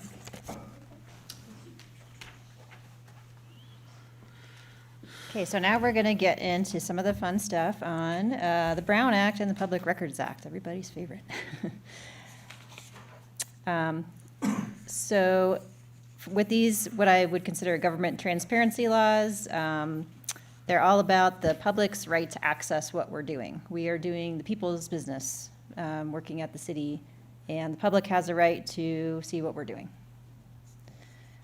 There's a theme in all of these where the terms that are used are broadly construed. So it's broadly construed to apply in favor of transparency. So if there's a wobbler, we're not sure, we are on the side of transparency. So the first part of this is economic interest disclosure, which we all have to do under the Political Reform Act, and that's our Form 700s that we file upon taking office, and then annually, and then upon leaving office. And that's where we disclose our financial interests that may create conflicts. It's a public document. For city council members, they're posted on the FEPC's website. They are a little hard to find, but they're there. And for the rest of us, they are posted on the, I don't know if the city clerk posts them, but they're available publicly in their. Planning Commission is also on FEBC. Okay, planning commission's on FEBC. I think also city attorney and City attorney, manager city are. manager, city treasurer, and then they're available to the public. We don't always put employees on there. If we get a PRA for one, I just post them all. Yeah, they're public documents, so. We do tend to redact, well, we do redact home addresses if you put them on there. As Councilmember Jenkins mentioned earlier, you don't have to put your home address on there, but if you do, we would redact that before giving it out. Behested payments. So this is one of the more obscure provisions that's good to keep aware of because it can come up. So this is for contributions made for charitable purposes as opposed to political purposes. So I would compare this in your mind to campaign contributions. If somebody makes a charitable contribution and it's something that was made at the behest of a council member, that is something that may need to be reported, depending on the circumstances. So this applies if there's a payment to a charity or a government entity over $5,000 from the same source in a calendar year, so kind of bigger donations and contributions. They have to be reported, and there's a special form for that to the FEBC within 30 days of the donation, and it's triggered when the official is coordinating or requesting the donations. So it wouldn't apply to general calls for assistance. For example, the recent fires in LA, if there was a council member there or anybody who this applies to that said on social media posts, people should donate to help out the response to the fires. That's pretty general requests that wouldn't trigger anything. But if you identify a certain nonprofit in your social media post, it becomes a behested payment. And this advice came from an FEBC presentation from one of their attorneys that was given about a month ago. So if the advice that this attorney said, which may not be the most practical, but that's the advice she gave, was that if you post on Facebook, you're identifying a certain charity for people to donate to, then you have a duty to check up with that charity to track donations that were made based on your post. I'm not sure how they would figure that out, but Would that we do the apply best even we for can. like a GoFundMe, like a specific campaign? It would apply to like a GoFundMe, yes. The purpose of this is transparency and avoiding corruption.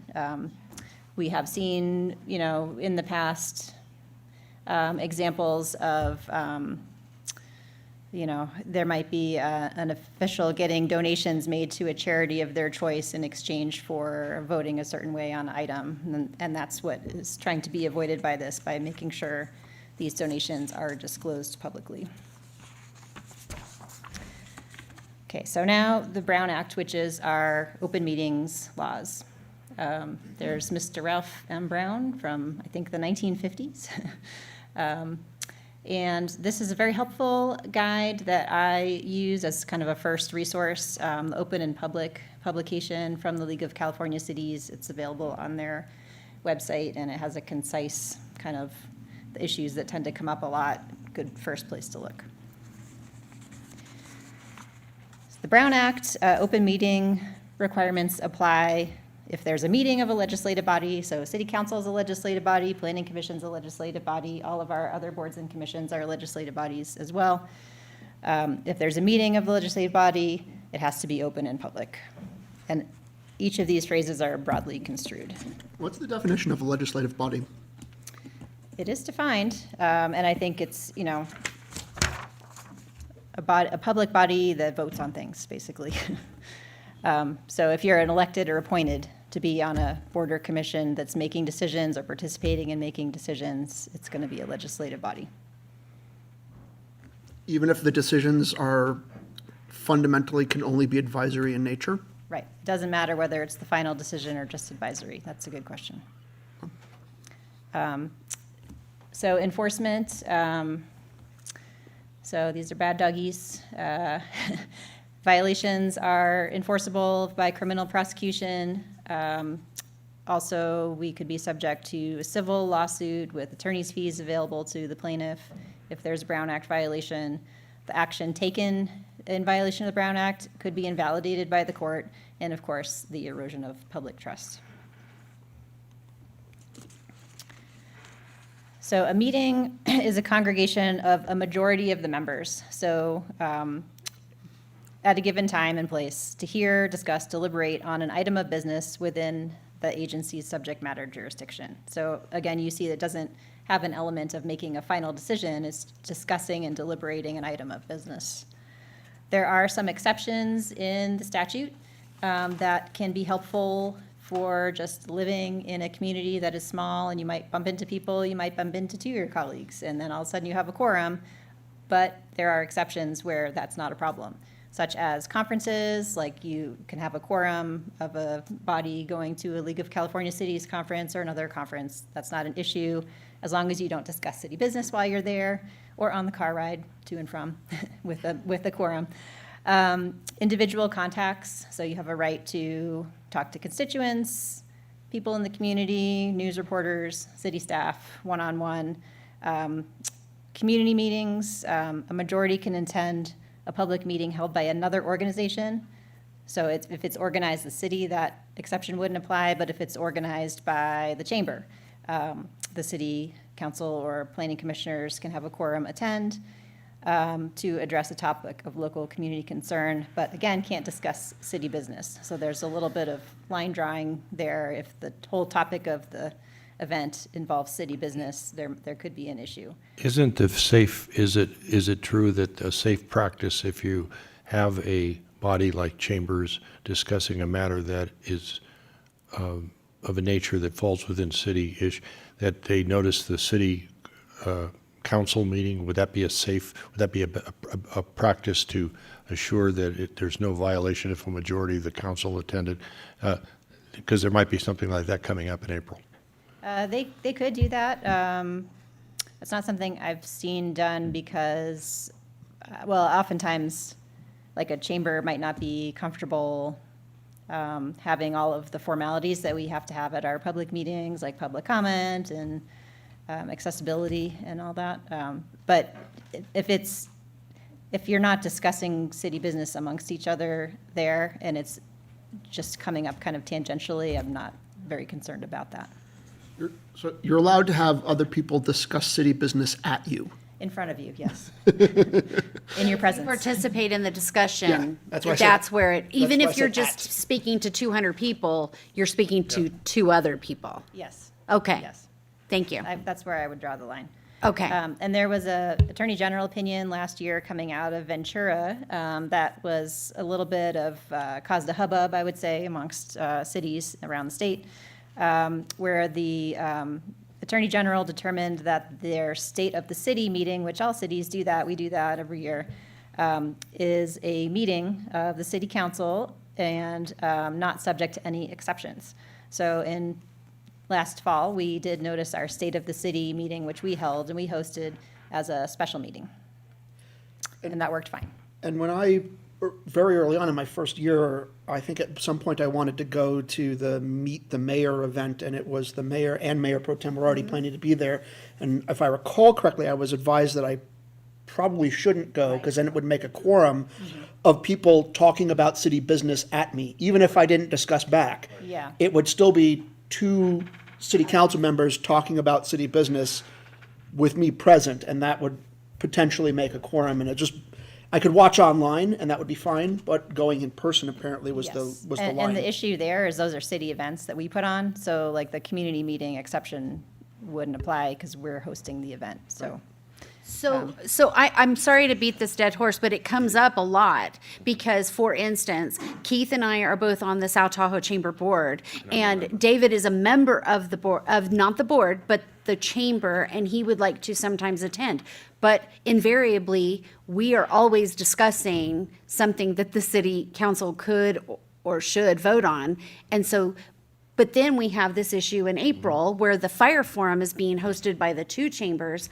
I will not be participating, Keith won't be participating, and I don't believe David will either. So we could be there, You can be there, and, yeah, as long as we don't talk to each other about it. right. Don't sit all next to each other and Yeah. talk about how you're going to vote on something Okay. while you're at the meeting. I just want to make sure that we're following all the rules and being as open and transparent as possible. Thank you.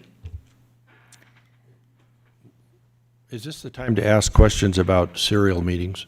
That's coming up in a minute. Yep. And I mean, the kind where there's, like wheat brand and all those cereals that you can. Yes, yeah. yep. Hold tight for 1 second. So other exceptions to the rule about, having to have a formal meeting would be things like standing committees. That doesn't apply here because we don't actually have any standing committees. That would be if, say, the Planning Commission made a committee of 2 of its members to meet regularly and discuss a particular issue, and it had, not a particular issue, like, say you want to have 2 planning commissioners be the housing committee, and it's going to exist forever. And they have a regular meeting schedule, that would be a standing committee, but we don't actually have those Standing here. committee at the council level, the budget committee, finance, yeah. And that would require public notice, would it not? Standing committees have to be Brown Act Yes. meetings. But So- ours are sub-quorum, so we've never had to Brown Act notify our finance committee, subcommittee meeting. I guess it's a subcommittee versus a committee. Yeah, there's a difference between, a standing committee is more formal, and they would have meetings like in this room with the public here. I was advised in the past, where we had a finance committee in other cities that I've worked, that where there was a standing committee that met to discuss finance things, that you had to notice it.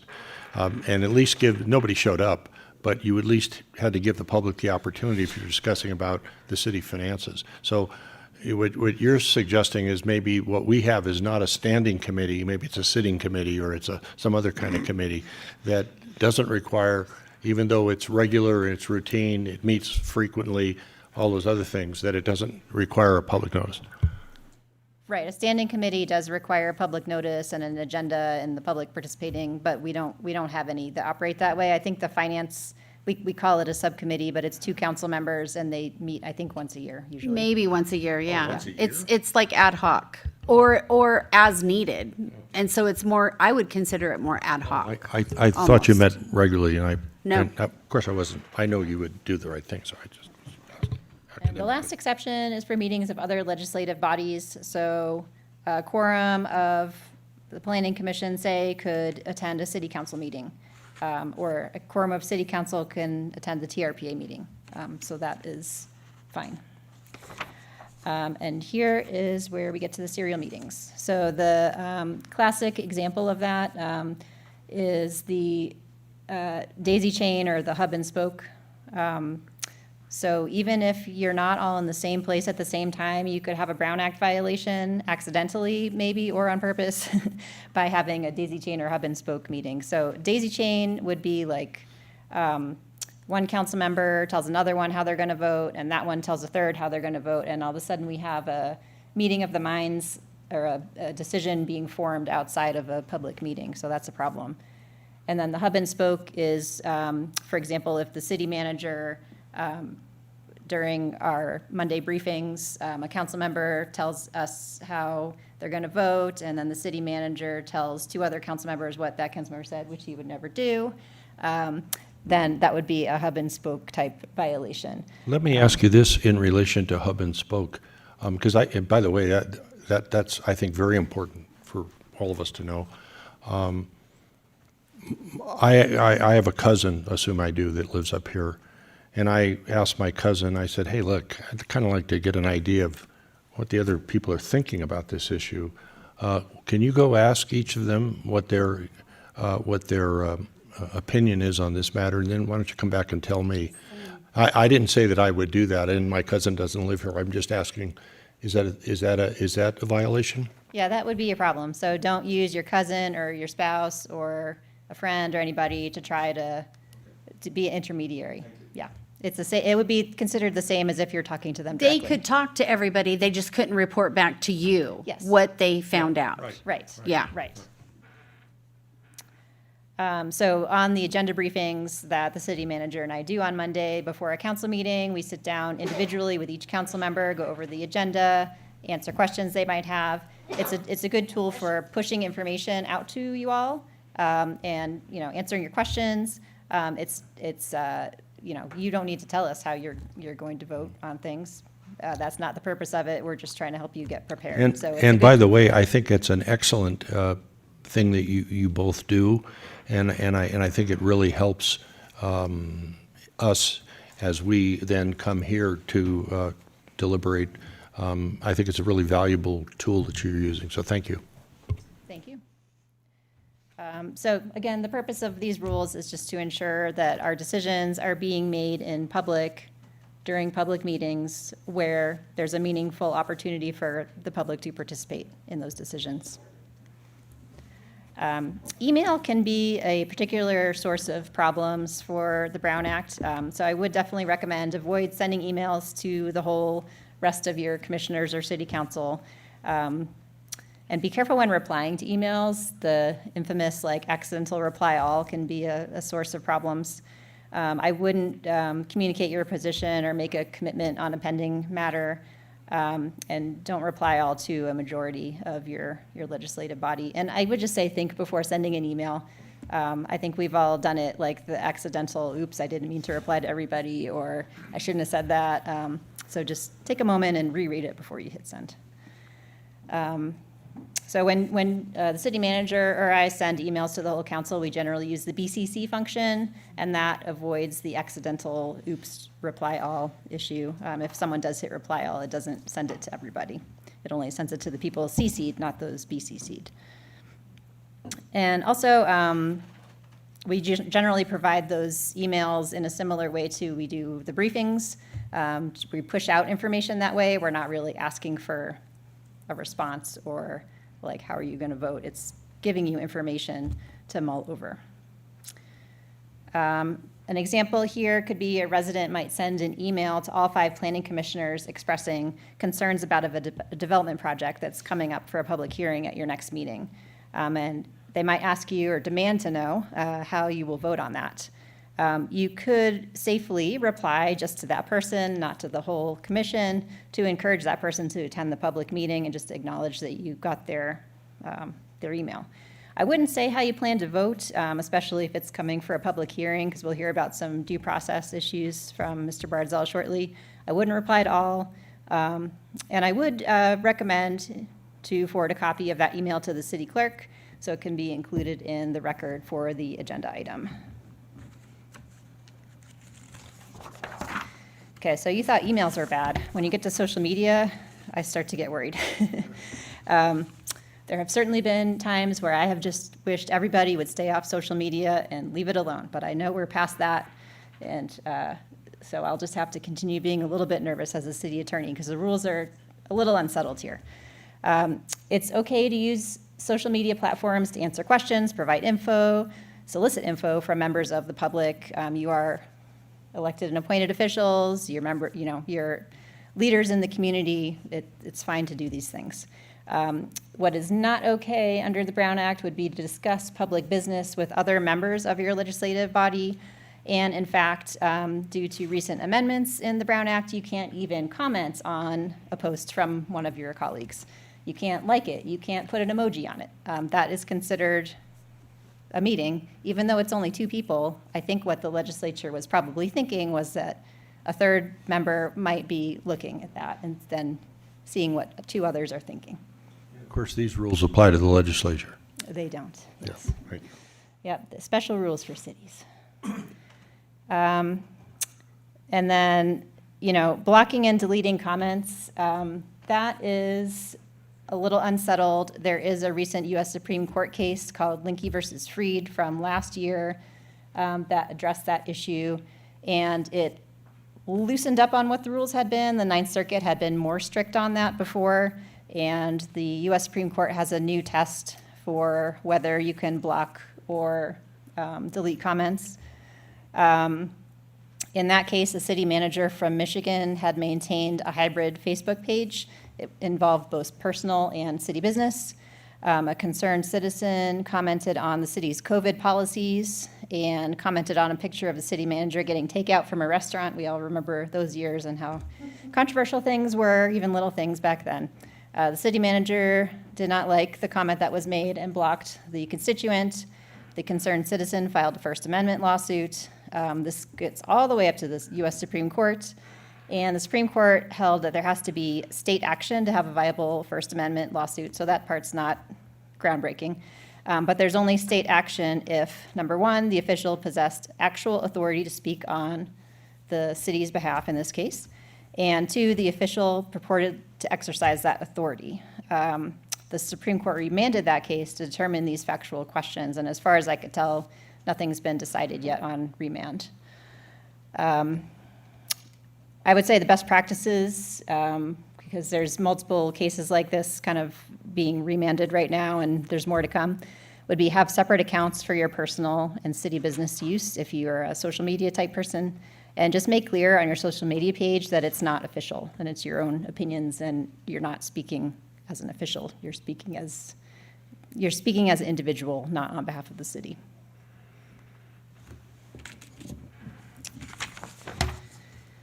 So this gets to Councilmember Robbins' question, what is a legislative body? It can be a governing body, it can be an appointed body, it can be a standing committee.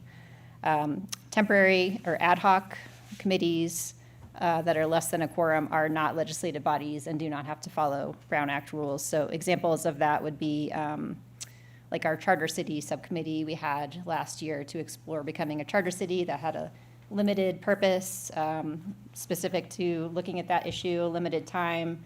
When we were done looking at that issue, it disbanded. So that was properly an ad hoc committee. Okay, any questions before we go on to the, closed session? Okay, so the Brown Act does recognize that there are certain circumstances where we might need to have confidential or internal conversations outside of the public eye. And these are exceptions to the general rule that meetings have to be public, and these exceptions are narrowly construed. So things like real estate negotiations. Obviously, we don't want the other side to know what our price point is while we're still in negotiations, or we might as well just write a check. Pending or threatened litigation, same thing. We need to have discussions about litigation strategy and decisions, sometimes in closed session, like we did earlier today. Initiation of litigation, whether the city is going to file a suit against somebody else, personnel matters, and labor negotiations. I think those are the most common ones. So the closed session discussions are confidential, and only certain actions have to be reported out after that with the vote tally. So everything discussed in closed session is confidential unless the legislative body authorizes the disclosure. So that is limited to communication specifically related to the basis for the closed session. The purpose of these exceptions are to protect the public interest, and in this case, we protect the public interest by keeping certain things private, at least for the time while we are working through them. Eventually, everything will become clear. An example would be a pending litigation closed session item to discuss a settlement offer. So we need to be able to frankly discuss the city settlement position in closed session to avoid disclosing our position to the other side. The kind of things we report out from closed session, along with the vote tally, would be a final agreement coming out of real estate negotiations, pending litigation if there's a decision to defend litigation, file an appeal, or file an amicus brief, And for settlements, the final agreement is reported out. So oftentimes when we have a settlement that we're talking about in closed session, we might have an offer from the other side, but nothing's final yet, so there wouldn't be anything reported out until the agreement's signed. Ms. Stroud, the privilege of whether it's disclosed or not disclosed is held by the policy body? Is that correct? The Correct. privilege- It's held by the legislative body. Thank you. So for personnel actions, we would report out the action taken and the title of the position. And for labor negotiations, the final agreement. I would also note that our financial auditor a few years ago requested that I report out settlements once they are final and executed at a subsequent city council meeting. So I do that orally in the closed session report now, even though that's above and beyond what the Brown Act requires. The Brown Act has agenda requirements, so we can only take action on items that are on the posted agenda. The agenda has to be posted at least 72 hours before the meeting. And for special meetings, that would be 24 hours in advance. There are certain exceptions that apply. They don't really come up too often, but if there's an emergency and we can't even take 24 hours notice to have a meeting, we need to do it now, we can do that. We just need to call the newspapers and tell them we're doing it. Special meetings, again, 24 hours notice, so those are pretty flexible. And then you can add an urgency item to an agenda with a 2/3 vote to put it on the agenda if the need to have it came up after the agenda was posted. So that really doesn't come up too often because we are planning ahead so that we don't have to be, going by the seat of our pants on fire all the time. Public participation has to be allowed, and the public is allowed to speak on any matter within the body's jurisdiction. We do the non-agenda public comment part at every regular meeting for that. And during that time, we can briefly respond or refer matters to staff, but can't take action on those items that are brought to us through public comment. And then every item that's on the agenda, the public has the ability to comment on them before any action is taken. And interestingly, the public has a right to make audio and video recordings of the meeting. Even though we do stream and have video recordings of our meeting, the public can make their own recordings as well. The remote participation rules have changed a little bit and gotten a little more flexible over the years, but maybe not as flexible as we all would like. But post-COVID, definitely the legislature has loosened up a little bit. The traditional Brown Act rules, which we do still use sometimes, the difficult part of that is your location where you are going to be participating from has to be listed on the agenda, which is posted at least 72 hours in advance. So if something comes up at the last minute, you can't use that provision. The location where you are participating from has to be open to the public, and the quorum has to be within the city when participating that way. These just cause and emergency rules are the newer ones that allow a little more flexibility if last minute emergencies come up. For just cause, that could be caregiving for a sick relative, if you yourself have a contagious illness, if you have a disability requiring remote participation, or if you're traveling for city business, you can use the just cause provision to participate remotely. Or the emergency provision is if there's a physical or family medical emergency that requires remote participation. So that's limited to medical emergencies. There are certain limitations on this. For the newer ones, the just cause and emergency, you have to participate first by video and audio. Also, if the remote technology goes down during the meeting, we have to stop the meeting until we can get that back up. And then effective January 1st of 2025, there's some clarifications on the number of meetings you can use these for. For bodies that meet once a month, you can only use the just cause twice a year. However, if there are 2 meetings on the same day, like if we do a closed session and a regular meeting on the same day, that counts as 1 meeting. For bodies that meet twice a month, you can use this 5 times per year. Okay, I'm going to fly through the Public Records Act because I know we're almost at 5:30 here, and I want to leave a little time for Dan. So the basic rule is that every document within the city, and that includes things like text messages, emails, paper documents, electronic documents, are public records. So that's the presumption. Again, the city's business is the people's business. This has been a little more complicated to keep track of storage and as technology has changed. For example, body-worn camera videos are also public records, and you might imagine where there's 4 officers responding on an incident, and it might take an hour and a half to resolve the incident. That's a lot of data that we need to keep track of. We have a duty to assist requesters to help them identify the records that they're looking for. Sometimes, and Ms. Blankenship could attest to this, I'm sure, that people might not know exactly what they're looking for, but they kind of know, but they might not be good at explaining it, and she's very good at narrowing that down for them. If sometimes people might make a request that would result in thousands of records being produced, but they really only need 2 things. And so we can help narrow that down, and also suggesting a date range can also help narrow it down and help people get their records more quickly.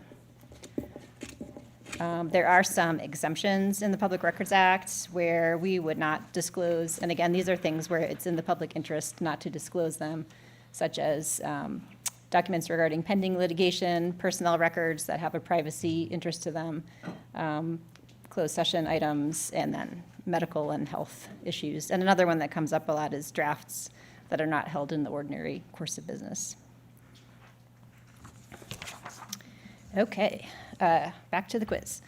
3 planning commissioners are Rotary Club members. Can they all attend the same Rotary Club meeting?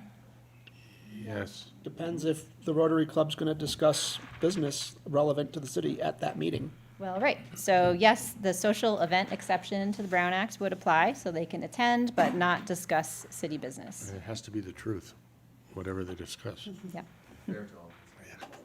All of those. And you are unsure how to vote on an item at an upcoming meeting and request information from the city manager. Should you A, copy the email to the entire city council with your question? No. Is that a good idea? No. No, probably not, because then they'll know what you're thinking for the meeting. B, forward the city manager's response to the rest of council members? No. No, probably not. C, only email the city manager? Yes. Yes, that's fine, encouraged. So that's the right answer. And with that, the last part is short, I promise, and I will turn it back over to Mr. Birdsell. We got the quiz, okay, quiz. Fair process.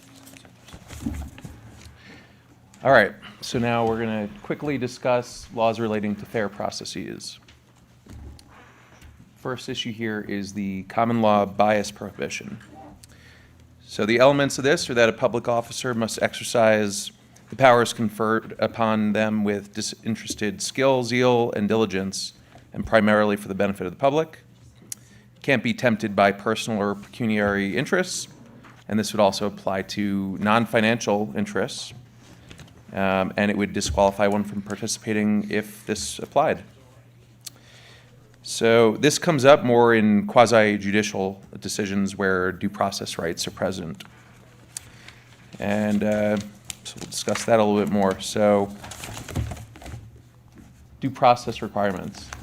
So these apply only to quasi-judicial matters that would be something involving the application of existing rules to a specific set of facts. Procedural due process is given to those with the property interests, and it gives them the right to notice and an opportunity to be heard by a fair and impartial decision maker. And the concerns here are actual fairness and the appearance of fairness. So we have specific appeal procedures to ensure due process rights are given to parties. So if a matter's coming before the council or the planning commission, and it's a hearing where there's a due process to determine the facts and fairly evaluate, a council member, commissioner shouldn't be discussing their position prior, in advance of that with anyone really, because is that a fair commentary? That is fair, and we're going to get into that a little bit more. But yes, if something is going to be coming to you, you should be vigilant about not appearing to have made your decision before you heard the decision in front of you. Sorry, Dan. Let me fix it. No problem.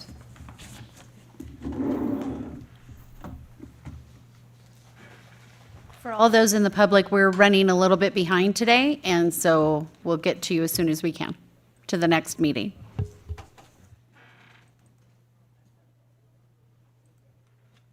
Sorry.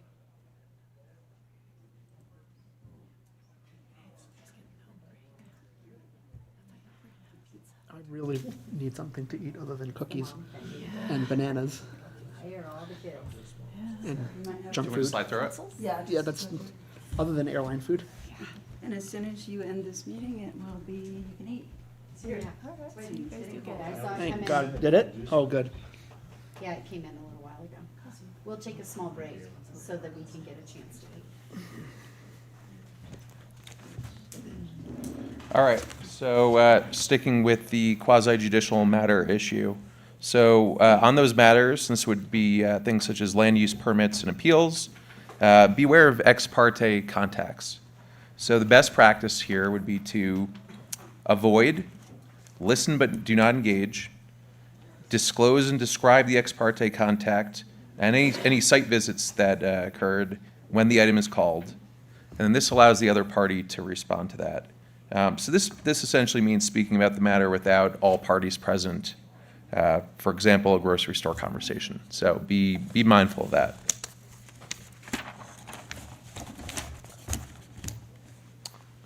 All right, next up, doctrine of incompatible offices. So this gets to the issue that was raised earlier in the presentation. So this is now codified in Government Code Section 1099. Elements to this are that a person may not hold two public offices simultaneously if the potential for conflict or overlap of the functions or responsibilities in the office exists. And the outcome here is that if it's found that they're incompatible, you forfeit the first office. And common law here is often overridden by statute. So, for example, the Government Code was amended in 2017 to allow South Lake Tahoe City Council members to serve as members of the CTC board and the TRPA board. So it can be changed by that. And just to speak a little bit more to Councilmember Robbins' question from earlier. So when this comes up, typically there is an analysis of the duties, and some of the factors you would consider would they be approving a contract that's been approved by the other agency? Would a decision of one body go to the other? And basically, how much of an impact would your position have over the additional position that you're ceding to? Arguably, if there was another public agency, whether it be a STPUD or the school district, where there was little to, well, there's probably little always, some cross-jurisdictional stuff. Arguably, based on what I heard you say, that one could serve, not that I'm interested, but one could serve on two boards if there wasn't income, if they weren't doing the same business or had to have, right? That's correct. However, because it's such a fact-specific analysis, I would recommend that all of you, if this situation comes up, please do come to the city attorney's office for further advice on that, including potentially sending an FPPC letter in to get some guidance there. All right, next up, incompatible activities.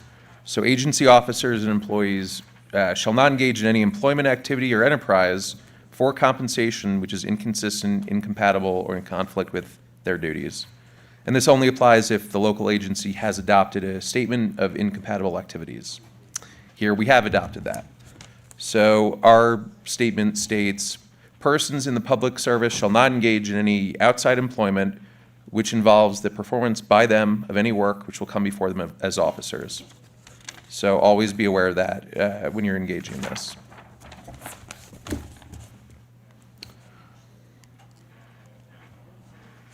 Okay, next is anti-nepotism laws and policies. So you'd be disqualified from participating in decisions affecting family members. The Political Reform Act requires recusal when decisions have a material impact on one's spouse or dependent children. But not adult children. Yeah, so under the Political Reform Act, that does not appear to be covered.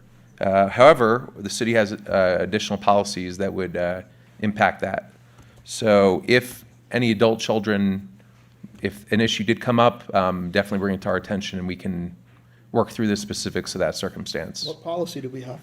We have an anti-nepotism policy specifically. Because this came up less than an hour ago when we were Well, talking about for adult children. instance, my answer is spouse or children couldn't participate in like the planning commission. That's specifically in there. I remember when it was written. Yeah, there you go. So it gets in the weeds on it, but if that situation does come Couldn't up. participate, or you would have to recuse before voting? Because I'm not, that's not what I'm reading in the slide here. Right, so no person shall be appointed to a city commission where such person's relative already serves in an elected or appointed position. So you just couldn't do it. The appointment wouldn't be permitted. So the Political Reform Act requirements I just stated, they can be changed by the jurisdiction's own policies. As I was saying, the city has an anti-nepotism policy. The rest of that states, no person shall be appointed as city manager, city attorney, or city commissioner where such person's relatives already hold a position on the city council. Where a person is elected to city council and that person's relatives already serve in an elected or appointed position, neither should be required to resign from their position. And all persons in elected and appointed positions shall submit a relative notification form to HR within 30 days of becoming a relative of another city employee, appointed position or elected position. So be aware of that HR requirement. Okay, next slide is competitive bidding requirements. So public works projects must be awarded to the lowest responsible bidder. This generally applies only to construction projects. And the purpose here is not to protect bidders, guards against favoritism, fraud, and corruption. And essentially, the city's just trying to obtain the best economic result for the public. All right, back to the last two quiz questions. So number 7, a planning commissioner writes a letter to the editor that is published in South Tahoe Now in opposition to a resident's property rental activities, which the commissioner believes violated the city's hosted rental permitting rules. 3 months later, the resident's hosted rental permit is revoked by city staff, and the resident appeals the staff decision to the planning commission. Should the commissioner recuse himself? That's correct. Probably yes, because it's acting in a quasi-judicial role. This is a biased due process issue because the letter to the editor gives the impression that the commissioner has prejudged the decision. And our final quiz question. A city planning commissioner has been informed by the governor that she will be appointed to the TTT board. Can she Ripped from the headlines. Can she accept the appointment and act in both positions? No. Well, if she's a current, you mean she, oh. Nick identifies as a he, just so you know. No, so just. This is hypothetical. No, well, no, the question is, could they be appointed, but then they'd have to resign as a commissioner? Or you're simply saying they cannot be appointed because they're a commissioner? So if they were appointed to, so say they were a planning commissioner, they're appointed to that, when they accede to the second position, they forfeit their first position. Yeah. All right, and that's everything. If you have any questions, we'll take that at this time. Please give me your certificates for the record. I'd be happy to send you a copy. Okay. So, to the public, we're going to adjourn this meeting, take a short break, and come back very soon. In fact, we will come back by 10:02 so that we don't keep everybody waiting very long. But we'll be in better mood.